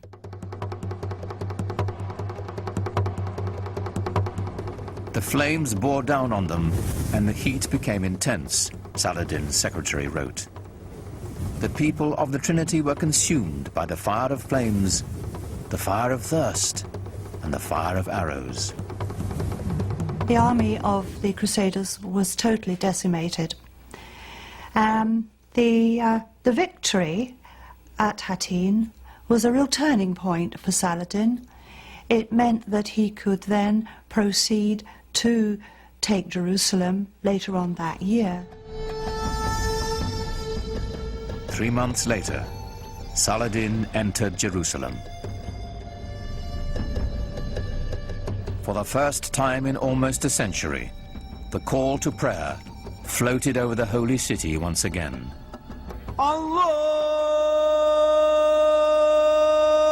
Akbar. Ashhadu an la ilaha illallah. Ashhadu an la. And yet, remarkably, Saladin leveled no retaliation against Christians or their holy places. In the Church of the Holy Sepulchre, Mass was celebrated as usual. Saladin also decreed that Christians who wished to could leave the city with their property. Those who chose to stay would be allowed to worship freely. When his reputation reached Western Europe of the way he had behaved in Jerusalem over the conquest, he gradually became the most famous Muslim of all time. Saladin's victory did not put an end to Western aspirations in the Near East. Other crusades would follow, though, as with the first, they would hardly have an impact on the larger Islamic culture. The Crusaders would eventually be driven from their citadels along the coast and return to Europe. Their only lasting legacy, a few abandoned castles. But the returning Crusaders found themselves changed by their contact with Islamic culture. The long-term impact on European life would be profound. They were just amazed by the material culture that they found there. I mean, the quality of the merchandise, the quality of the goods was far better than anything they could find at home, and they brought it home with them. They came back, for example, with a taste for highly spiced food. They imported pepper and cinnamon and other Oriental spices because their taste buds had been whetted by a different cuisine. We know that they found out the delights of using soap when they were in the Middle East, and it would appear that that caught on back in Europe. After the Crusades, many Europeans were far more open to the ideas of what was going on to the East, what was happening in other parts of the world. They simply couldn't be as insular as before. Lots of people were open to, well, what's out there? Let's explore this. Let's see this. New intellectual thoughts. Let's see what these people are writing. Let's learn languages. This is when people start to learn Arabic slowly in the West. As the barrier of language dissolved, ideas born in the great Muslim cities began to filter into Europe, ideas that would forever change Western thought. The great Italian theologian Thomas Aquinas used the writings of the Muslim philosopher Averroes to justify the clear separation of faith and reason, a Muslim ideal that formed the basis of all scientific inquiry and led to the European Renaissance. Averroes himself appears in Raphael's classic Renaissance painting of great Western thinkers. Here, alongside Plato and Aristotle, stands a vivid reminder of the debt the world owes Islam. The scope of Islamic civilization has now reached levels which certainly were not accomplished by any other civilization, known civilization of the world. It actually unified parts of our globe in ways that had not been witnessed before. But this golden age of Islam was not to last.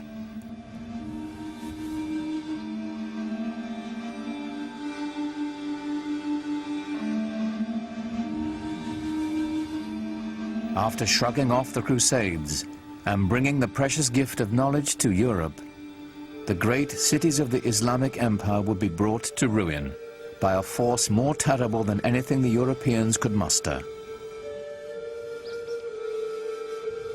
Their libraries destroyed, the wealth plundered, the empty cities stood mute in the aftermath of a devastation that descended upon them not from the west, but from the east. It's known as the Mongol catastrophe.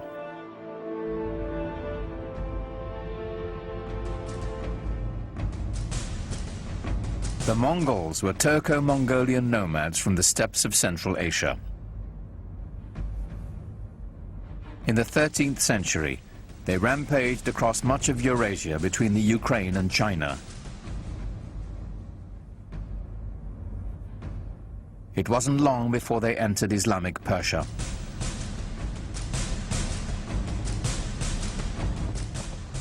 To the cultured, urban Muslims, these guys were a bunch of savages. When you entered the Mongol army, you came with yourself and 3 horses, and you lived off the horses. First you drank their blood, and then when you moved far enough away, you killed them, you slaughtered them, and you ate their meat. And that's why they could go so far and survive so long. Terror was the Mongols' principal tactic. One of the local Iranian leaders foolishly decides to kill off the emissary that the Mongols have sent. And in doing that, he evokes the anger of the Mongols, who want to use him as an example. And they use this retaliatory technique often of killing off entire towns, wiping them out as examples. And so they build these fantastic towers of skulls where they pile up all the dead bodies as an example, and then all the other towns around immediately give way.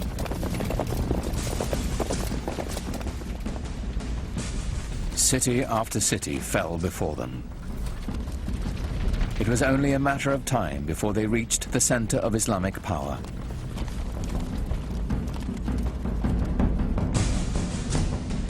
On February the 10th, 1258, the Mongols took Baghdad.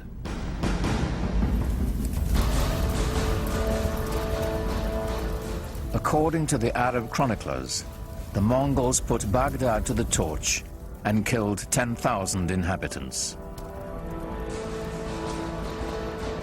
Mosques and libraries, the collected knowledge of centuries, were all set ablaze.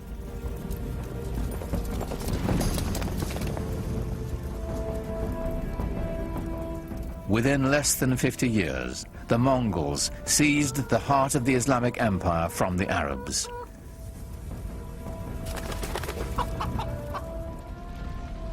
Islamic civilization seemed poised for destruction, lost to posterity. But then something remarkable happened. While the consensus of opinion is that Mongols were a devastating force, I personally feel that they also had a very positive effect on Western Asia and the world of Islam. They opened the world tremendously. Allah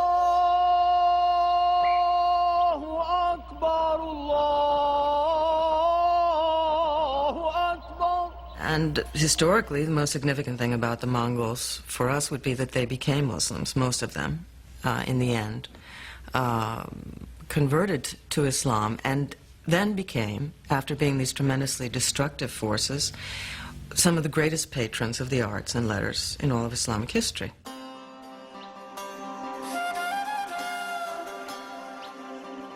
The conversion and its lasting effect was extraordinary. Within a decade, the Mongols had gone from building towers of human heads to building mosques glorifying God.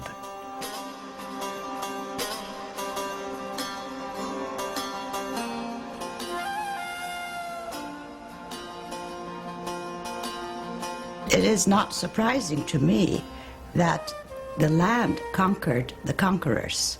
The Mongols themselves became Muslims or Islamic leaders par excellence. The Mongols transformed Islam. Now Islamic power could be held by anyone, not just the Arabs who had created it. The Mongols threw open the door for the great gunpowder empire to follow.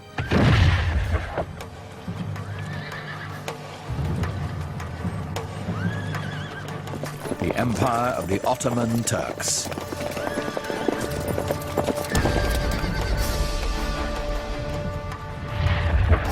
Islam was now set on a new course of expansion to both the East and the West, marching to the beat of Turkish drums.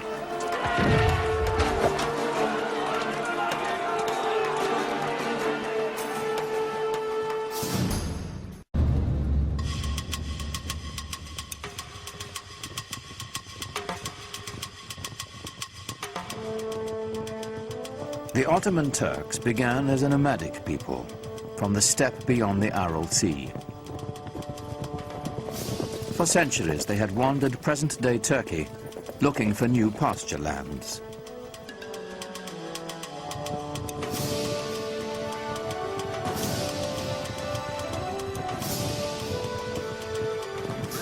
Muslim sultans had enlisted them as mercenaries to fight off the Mongol hordes. But in the upheaval following the Mongol invasion, the Turks began to stake out their own territorial claims. From their ranks emerged a warlord of legendary ambition. His name was Osman Bey. It's said that Osman had a miraculous dream of a magical tree whose many branches foretold his siring a powerful lineage. One wonders how much of it is truth, how much of it is legend. It makes a lovely story. And miracles are always more easy to digest than reality. I don't think he realized that he was setting up such a fantastic dynasty, a dynasty that was to rule the crucial link between three continents. The followers of Osman became known as Ottomans. They considered themselves warriors for the faith, or Ghazis, whose destiny was to bring Islam to the world. Ghazis were somewhat like freelancers who moved the empire forward either for ideology, theology, or for the sake of pure conquest. They were probably very brave, never thought about themselves or any harm that could come to the group by going into dangerous conditions. But it made the Ottoman Empire almost fearless, going into regions that nobody had been there before. For the early Ottomans, the direction of expansion would always be to the west, for good reason. They could not expand to the east or to the south because those were controlled by their brothers, the Turkoman emirs, the Muslims, and a Muslim should not be fighting against a Muslim, so they said at the time. So the only place he could expand was towards the Christian territories westward. Osman's warriors moved to the north and west across the Anatolian plateau, into territory controlled by the traditional Christian power in the area, the aging Byzantine Empire. By Osman's time, the 1,000-year-old Byzantine Empire was reaching the end of its age, dwindling to an isolated stronghold in Eurasia.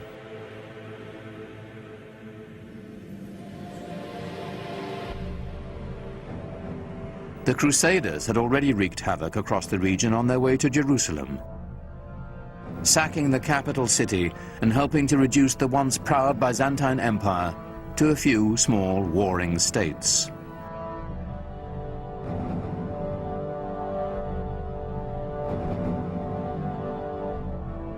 The Ottomans quickly overran these splintered Byzantine factions, uniting northwestern Anatolia into a single domain.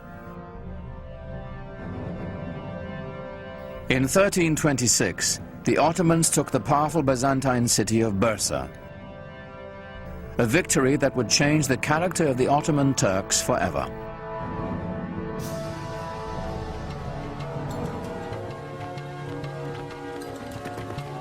The most important part of Bursa was that it enabled Osman and his descendants to establish a seat of the government. The restless nomads of the steppe would settle down to build an empire. What we're witnessing is this huge demographic event. The movement of a whole civilization from a nomadic way of life to a settled way of life.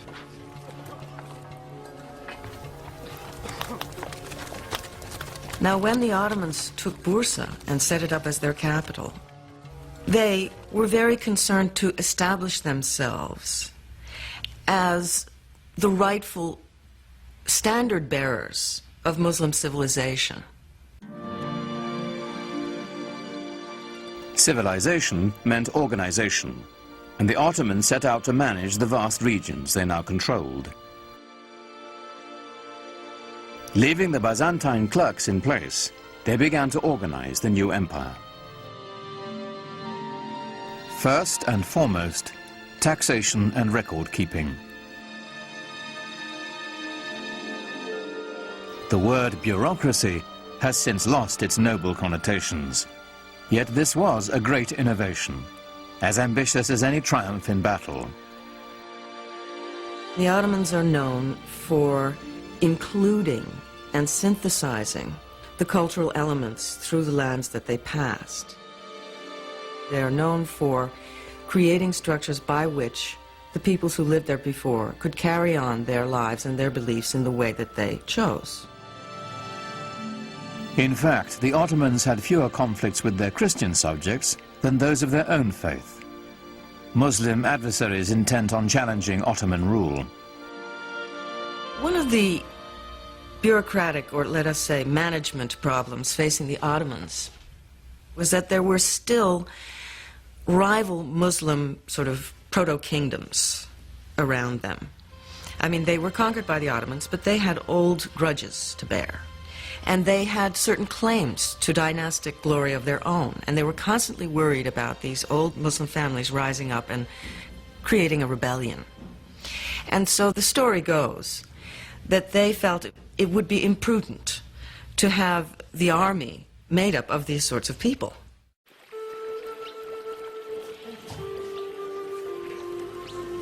And so they wanted to recruit children who were not connected with any rival Muslim family. And so they went into the Balkans and they recruited primarily Christian children. This practice was called devshirme.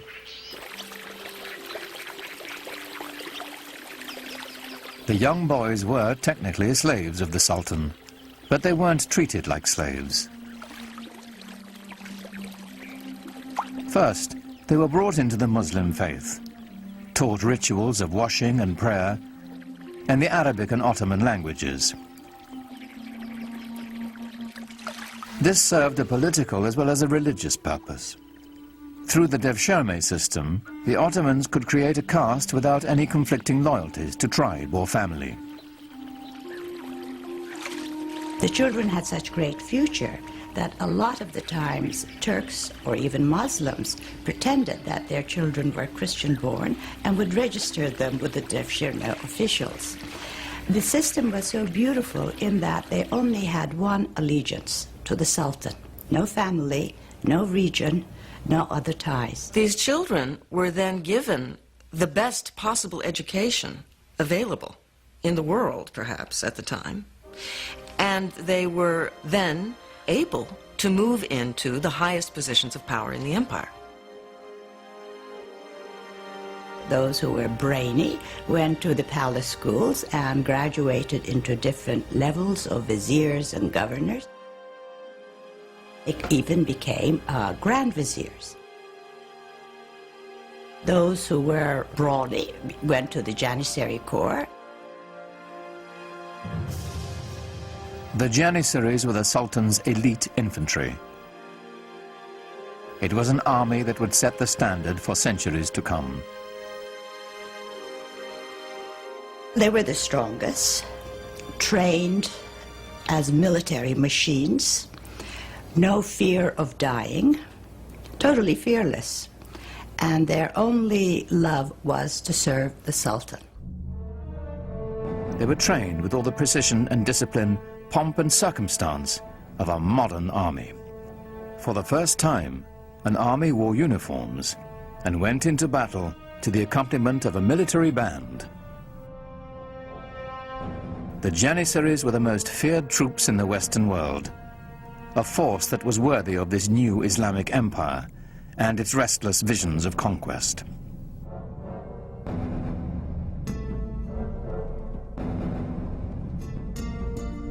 By the middle of the 15th century, the Ottoman Empire spread from present-day Turkey, known as Anatolia, deep into the Balkans, with one critical exception.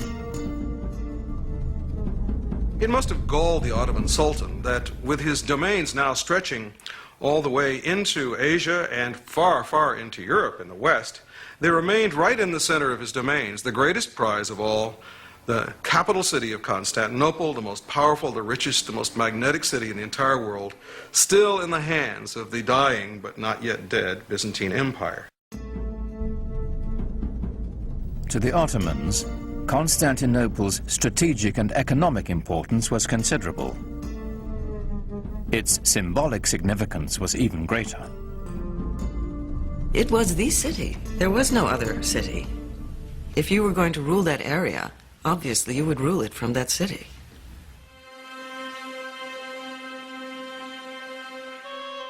It's said that the goal of laying claim to Constantinople was decreed by Muhammad himself. Every Ottoman ruler since Osman had wanted to seize the city, but it had always remained firmly in Christian hands.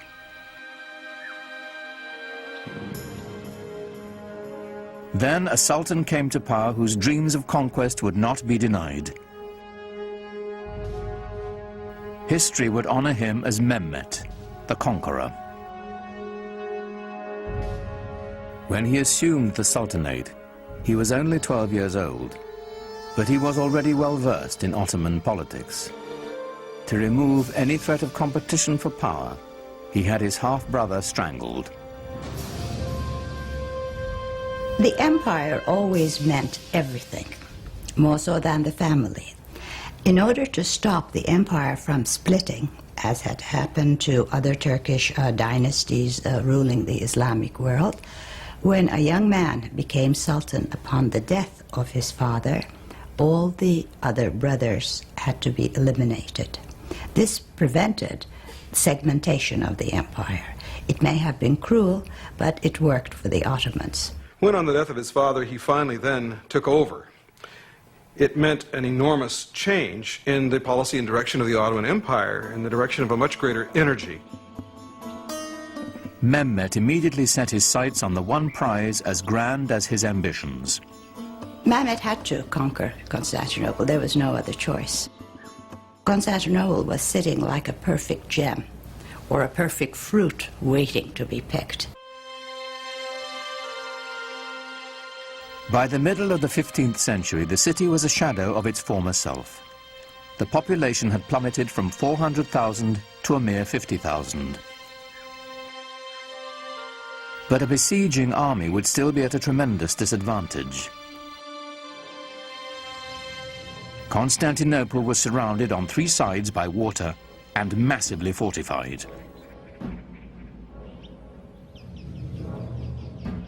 It was encircled by a triple ring of walls nearly 100 feet high and 30 feet thick. And they had already stood for 1,000 years. But Mehmet had an answer for these walls. And part of the military superiority of the Ottomans came from their sophisticated and diverse use of the possibilities of gunpowder. The siege of Constantinople in 1453 under Mehmet the Conqueror saw the first dramatic application of this in the form of huge cannons that had not been seen before, which Mehmet had specially commissioned for the occasion. Earlier cannons had been assembled with strips of forged metal bound with hoops. They fired stone projectiles with little more power than a catapult.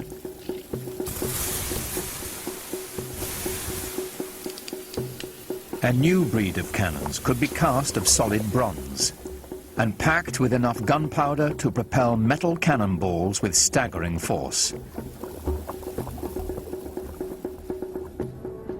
But Mehmet was not staking his hopes on cannon alone. The mile-wide channel of the Bosphorus Strait was all that connected the city to the Black Sea.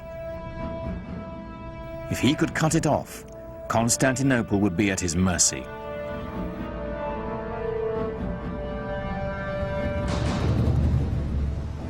Mehmet needed to construct a strategically positioned fortress to close the strait. He built it right in the shadow of the great city walls.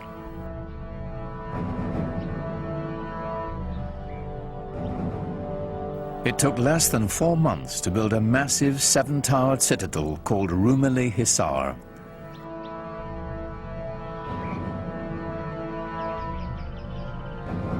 Mehmet himself is said to have carried stones during its construction.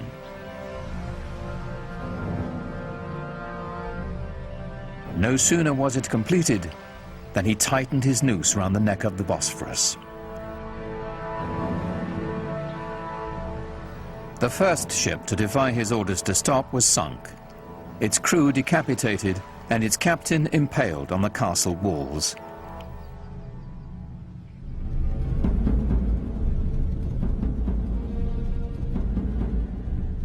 To stop Mehmet's ships from approaching, the Byzantines strung a massive chain across the strait. On April 22nd, 1453, the besieged city watched in horror as Mehmet's troops hoisted 70 of his ships ashore, sliding them over land on greased planks past the barrier chain.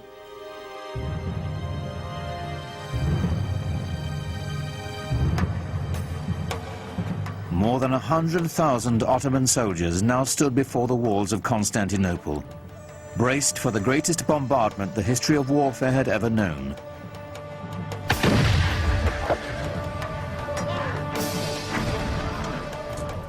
Under relentless fire, the city's 7,000 Christian defenders held out for nearly a month. In desperation, the Byzantines who occupied the city appealed to their fellow Christians across the continent for help. But of course, Europe in the 15th century was completely incapable of mounting any kind of a concerted opposition to the rising Turkish threat in the east.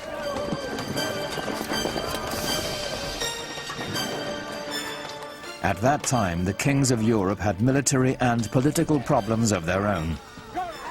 Constantinople would have to fend for itself.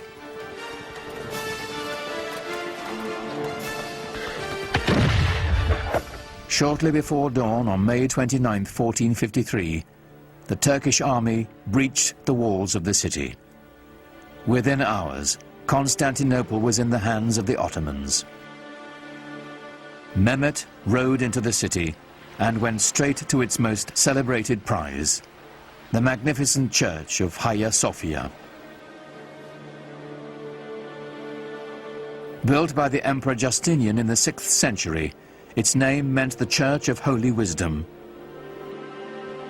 It was the largest enclosed space in the world. Surely other groups of Muslims and the Ottomans themselves had come across many, many churches. They had seen churches before. But they had never seen anything, nobody had ever seen anything like Hagia Sophia.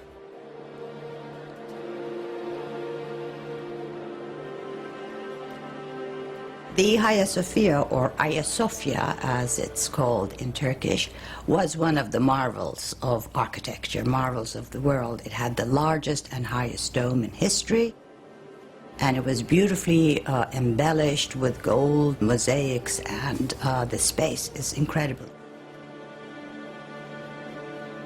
For Mehmet, it was a great booty. Inside the church, a Turkish voice rose, proclaiming in Arabic the first pillar of Islam. There is no God but God. Muhammad is his messenger.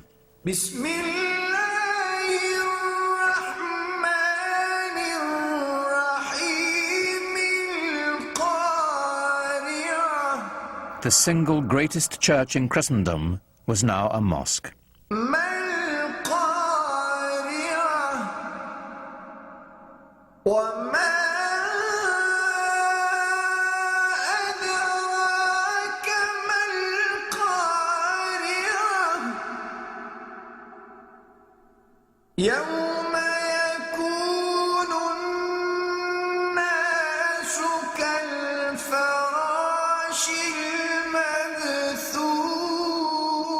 The Hagia Sophia became the inspiration for all Ottoman domed mosques to come. But none would ever match its size and scope, and it belonged to Mehmet the Conqueror.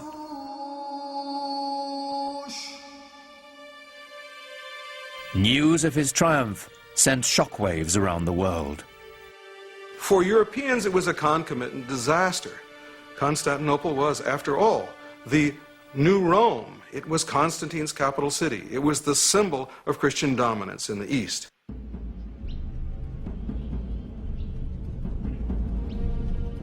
The Ottoman rulers had long stacked up titles for themselves. Khan, which is Turkish for emperor. Shahi Shah, Persian for king of kings. And Sultan, the Arabic word for ruler. But now, with all the former Byzantine Empire under their command, Mehmet and his successors claimed yet another title, Holy Roman Emperor. The Ottomans had reached the gates of the West and were poised to push on towards what they now claimed as their ultimate destiny, the conquest of Europe. That quest would fall to the most legendary sultan of all. He was born at the beginning of the 10th century by the Muslim calendar, and he was the 10th sultan descended from Osman. He was a child of destiny, whose greatness was expected. In the parlance of the day, he was the Sahib Quran, the universal ruler, the master of an auspicious conjunction, whose coming has been foretold, whose identity is confirmed astrologically. His name was Suleiman, after Solomon, the wise king of the Old Testament. The Ottoman Empire would reach its apex under Suleiman's reign. Suleiman was extremely well educated. He was trained to the Sultanate from the day he was born. As a young prince, he formed a relationship that would have a tremendous impact on his life and on the empire as well. And when he was still a crown prince, he also developed a great friendship with a convert, a Greek convert who took the name Ibrahim. The two were very close in age and apparently very close in other ways. personally, intellectually educated together to a certain extent. And as was common practice, when Suleiman acceded to the throne on the death of his father, he took his faithful Ibrahim with him to Istanbul.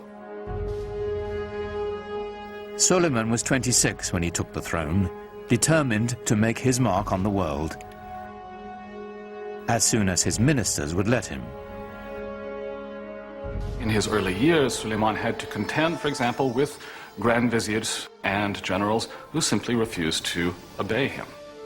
Feeling, apparently, that here was a 26-year-old kid who had never seen very much in the way of action and hadn't done very much to show that people ought to, in fact, obey him. The way to prove his mettle was on the battlefield. Every new sultan was expected to begin his reign by expanding the empire. Ottomans now controlled Kurdistan, Egypt, and the holiest cities of Islam, Mecca and Medina. Suleiman set his sights on Belgrade in Hungary, the stepping stone to Europe. He was the head of the Ottoman dynasty, and he had certain duties to perform. One was conquest, and the first task Suleiman took upon himself a year after he ascended the Ottoman throne was to head towards Belgrade and capture it. Belgrade was very important strategically because it was from there the army could move further on west. A year later, he turned his ambitions on the island of Rhodes. The tiny island was a troublesome outpost of Christianity in an otherwise Ottoman sea. It was also a haven for pirates, preying on Muslim trade ships.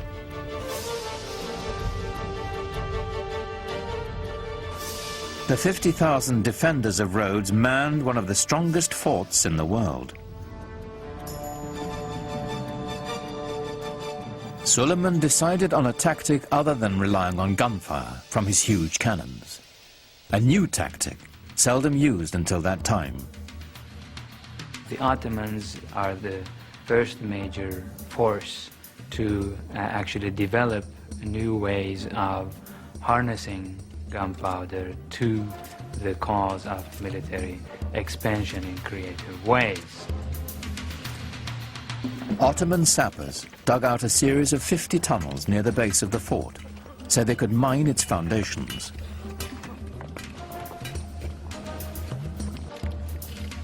Performing this dangerous work were expendable Christian conscripts from the Balkans.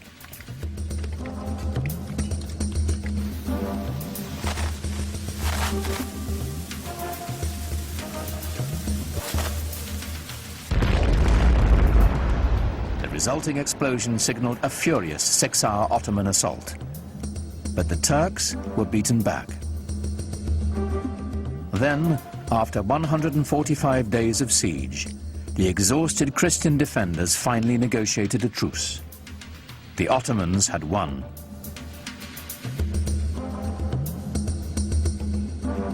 Victory did more than deliver Rhodes to the empire. Suleiman was now a sultan to be taken seriously. His march of conquest had begun.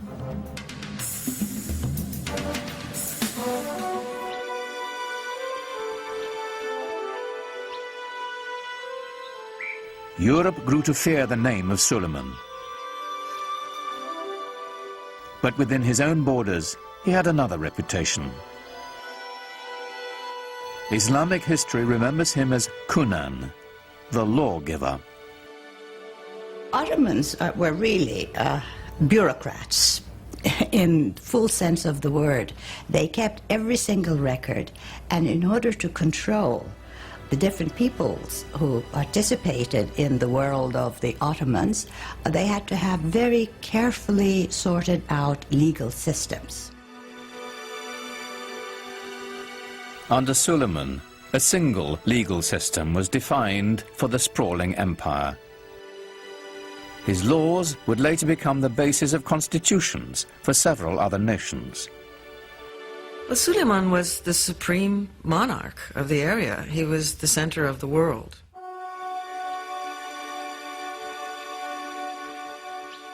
He inaugurated a classical age in Ottoman architecture, commissioning some of the most spectacular buildings the world has ever seen.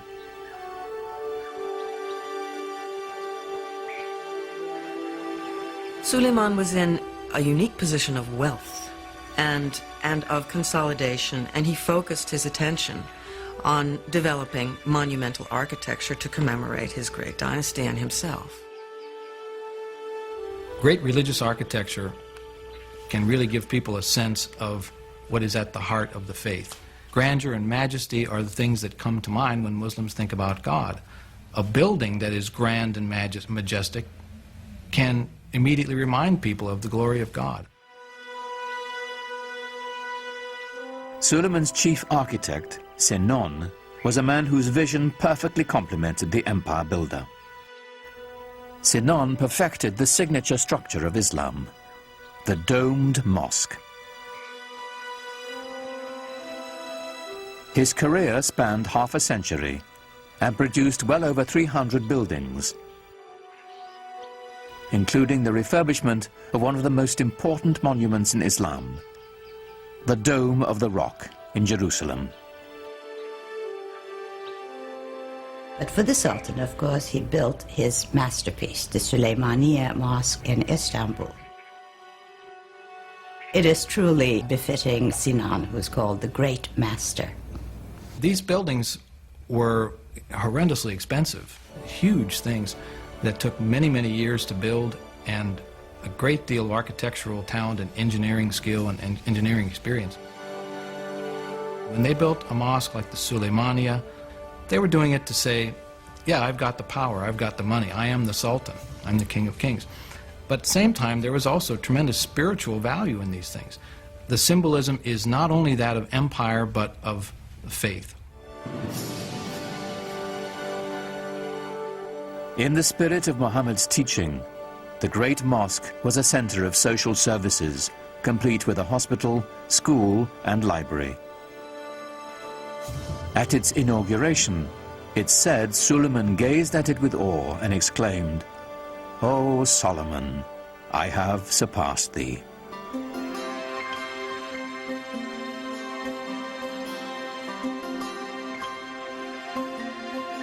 No less impressive was Suleiman's palace.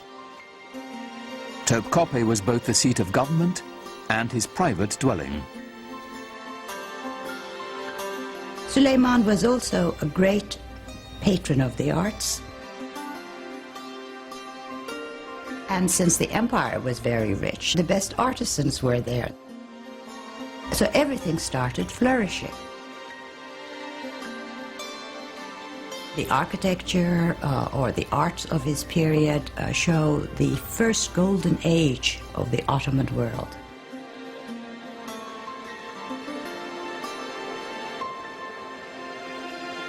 Everything that came out of his palace was exquisite. Suleiman himself was a goldsmith. Ottomans believed that every sultan had to have a tangible trade. Being a sultan was not considered a practical or a tangible trade. And he was a very demanding patron, insisted on checking the work, even commissioned few things. And I think each artisan group or each corps working for the palace tried to outdo one another to please the sultan, because to please him had wonderful rewards.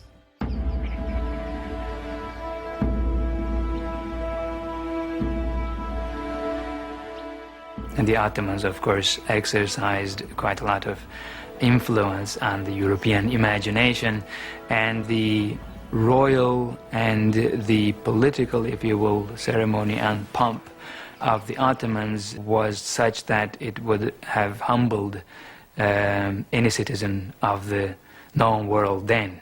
This was arguably one of the greatest world empires, and European observers could not walk away without feeling of respect for the sheer power of the Ottomans. In public, Suleiman required that all those around him remain completely silent, while he made his wishes known with the slightest nod or gesture. It must have been a tremendously impressive sight to see the courtyard of the palace filled with some 6,000 or 7,000 janissaries and other functionaries, no one saying a word. What was going on here was the creation of a sovereignty so mysterious and yet so far-reaching as to be seen as nearly divine. As Suleiman's power grew, his lifelong friend Ibrahim rose in the court structure. And Ibrahim Pasha, who became a Pasha later on, became his devoted Grand Vizier. In fact, Ibrahim married his sister. So they were not only good friends, they were also related.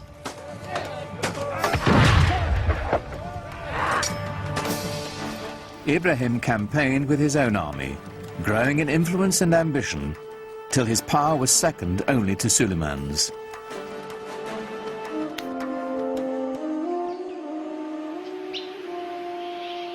But for power and ambition, the secret world of the Sultan's harem had no equal.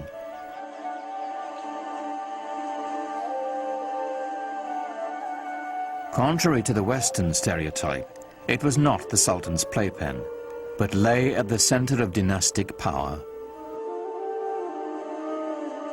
The harem was the private quarters of the Sultan. We tend to think of the harem as where the women live, but what it means is the place where you're not on display. Home is what it means. Islam allowed the Sultan 4 wives and many concubines. It was a system designed to produce heirs, is what it was. When you look into the actual details of how these things were carried out, it was hardly anything terribly erotic. I mean, the Sultan did not have much choice in his selection of female companions. The Sultan was not in a position to look around and say, I want her, you know, because his mother would have a lot to say about it.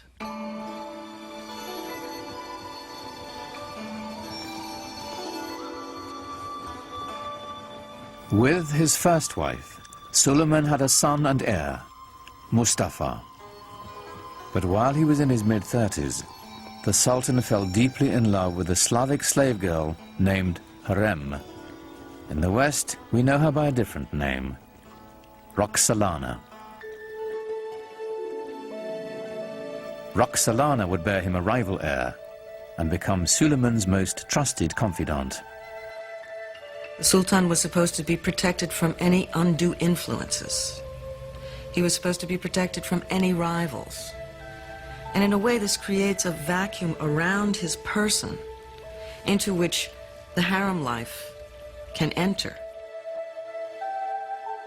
And so the fact that he was so protected works in a funny way to expose him to the influence of his female companions with whom he spent so much time. And there were tremendously intelligent and ambitious women around him, Roxolana being the most famous of all. Suleiman is a complex character, a man that we know from his own life was capable of the tenderest emotions, both toward his male friends and especially toward the great love of his life, his wife Hürrem Sultan, and toward his family as well. He had a number of extremely talented sons on whom he lavished a great deal of affection. Suleiman groomed his firstborn son Mustafa for power.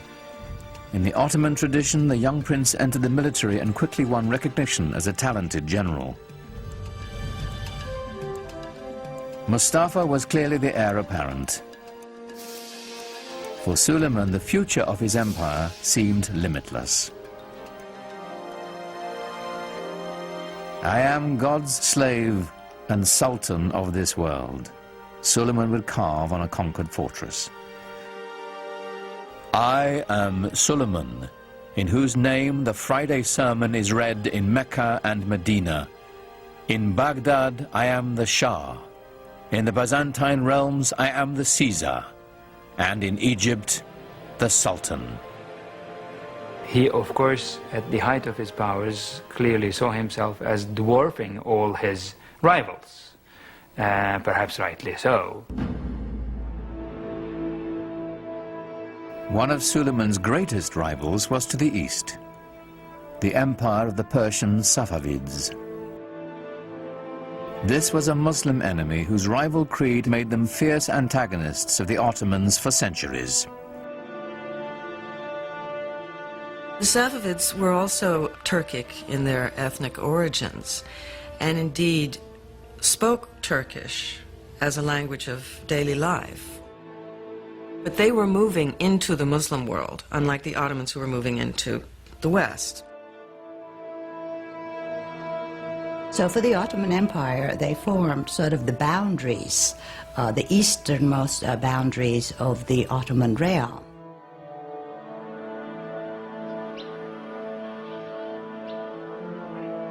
The Safavid dynasty was Shiite Muslims, bitter rivals to the Sunni Ottomans. According to the Shiites, a leader had to be designated by his predecessor and had to be of the family of Muhammad. According to the Sunni view, it was not designation that was necessary, and a person could be a leader of the community without being a direct descendant of Muhammad. This challenge to legitimacy is the basis of the Shiite-Sunni split, a bitter division that still separates the Muslim world to this day. And I would say the Ottomans never really thought of themselves so much as Sunni until the Safavids came forth as this rival Shi'i. So the Safavids developed a rival ideology to the Ottomans, which then became an occasion for war over, of course, what wars are usually fought over. Wars are fought over land, over wealth, over territory, over prestige. And the Safavids waged a war of ideology in eastern Anatolia, which was always for the Ottomans the most worrisome part. The terrain is difficult to conquer, difficult to control. The Safavid military was formidable, but there were cultural rivals to the Ottomans as well. They were great patrons of the arts. I think we know them more for their artistic patronage than of their great conquests and laws and systems and administration. When you look at Isfahan, it is the most beautiful city in the world, and that is the Safavid city, it's the Safavid capital. But it doesn't give you the same sense of power that the Ottoman Empire had or the Ottoman capital had. It's a different sense of power. It's more eloquent, perhaps, more precious in its decoration and its ceremonial spaces. It's a totally different aspect of Islam. Safavi art and architecture is on a finer scale. It's known for its filigree. It's known for its intricate brushwork, you know, rather than for its stunning scale. In the soaring palaces of the Safavid Shahs, murderous intrigues against Suleiman and his dynasty were hatched that would reach into his very household.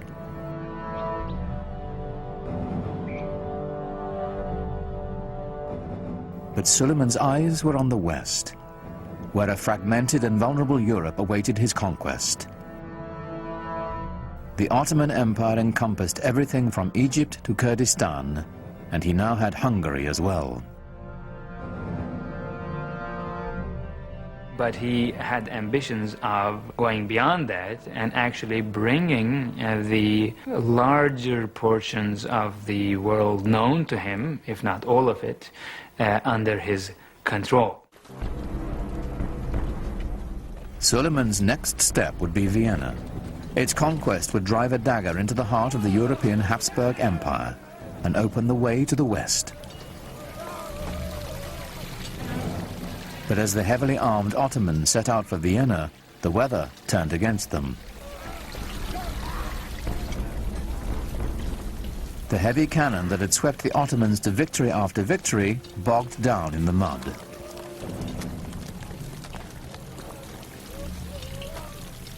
Suleiman had to move on without them.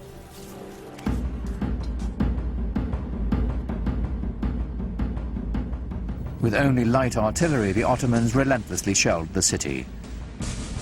But the smallest breach was ferociously defended. After a lengthy siege, with winter fast approaching, Suleiman withdrew his forces. He was not concerned. He was sure he would return soon enough. He never did. Suleiman's failure to take Vienna was pivotal for Europe. It was the first major defeat after a long time. The Europeans had been losing and losing and losing. And this was the dawn of a new day for Europe. But Suleiman had little to fear from Europe.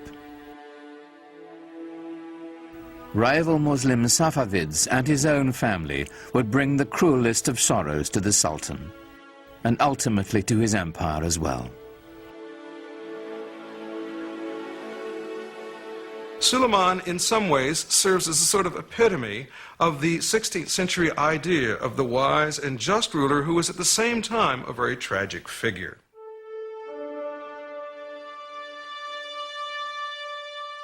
In the power-laden world of the Sultan's household, the intrigues never ceased. The Topkapi Palace, as it was originally conceived, had no quarters for the ladies. The women lived in what was called the Old Palace. But Hürrem always complained about her husband, as most wives would, spending too many days and months campaigning outside the capital. She kept saying she feels very lonely and the children miss him. Well, surprisingly, there was a fire in the Old Palace, fire in Hürrem's quarters. So she had to be moved to the Topkapi Palace temporarily while her old quarters were being renovated. Well, she moved in and never moved out.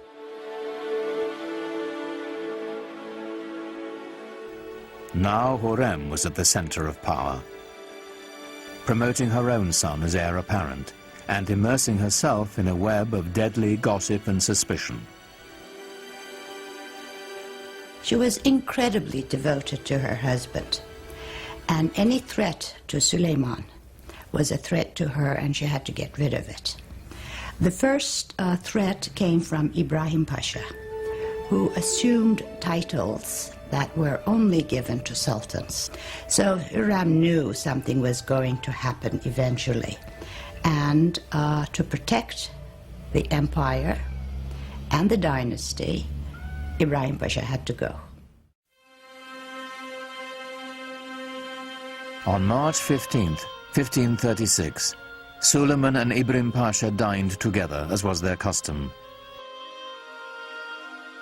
In the morning, Ibrahim's body was found, strangled.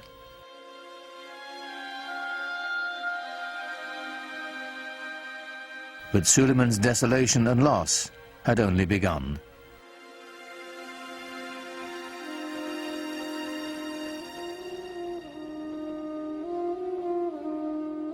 A few years after Ibrahim's death, Hürrem claimed to have uncovered a plot to overthrow Suleiman, devised with Safavid help by his beloved firstborn son and heir, Mustafa.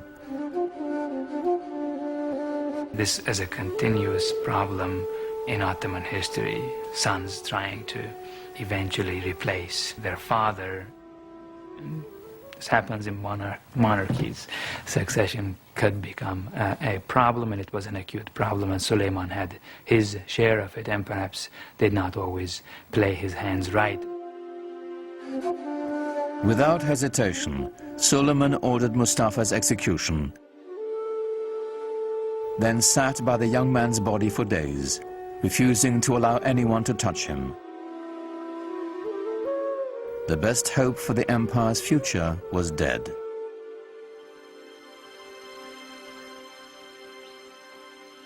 When Hurrem herself died the following year, Suleiman fell deeper into despair, finding solace in his poetry. Most of the poetry, I think, was written after he lost his wife, since he talks about the loneliness of being in office, that he has nobody left anymore, and he's dying to join her. Even if your reign on the imperial throne seems everlasting, don't be taken in. One day a hostile wind will blow and bring to your land of beauty heaven's misfortune and deepest suffering. In all his loneliness, there was only one refuge for the Sultan whose power, like his sorrow, seemed limitless. He returned to the field of battle, to the work of conquest. He personally led 13 campaigns. The last one was at Szigetvar, which is in Hungary now. I think he knew that this was going to be his last campaign. He personally led it, knowing that he would not come back alive. In 1561, the man who had ruled the empire longer than any other died in his grand war pavilion, surrounded by his generals. He was 67. No Ottoman Sultan would ever achieve his greatness again. The nexus of world power would move from the Mediterranean Sea to the Atlantic Ocean and the New World, slowly leaving the Ottomans behind.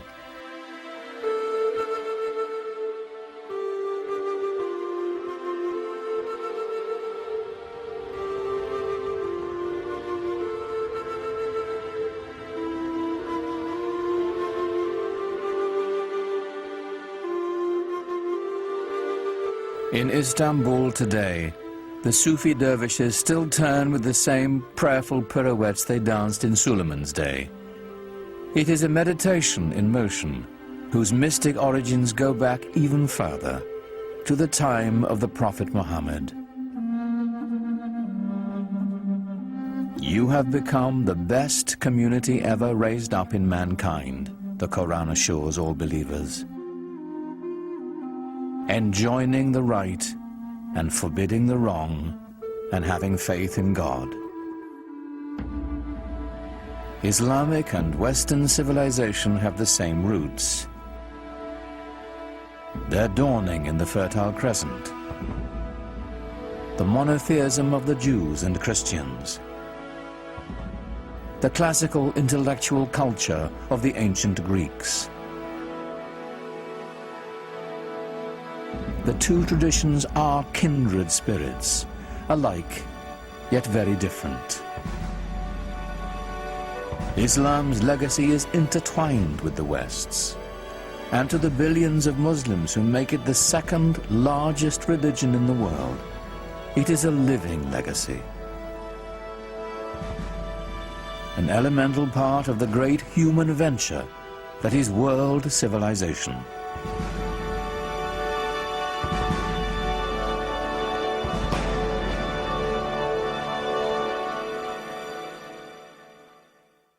Islam Empire of Faith continues at PBS Online. Click through our interactive timeline to learn more about the history and culture of Islam, or take a virtual tour of the Dome of the Rock and other extraordinary sites. It's all online at pbs.org or America Online, keyword PBS.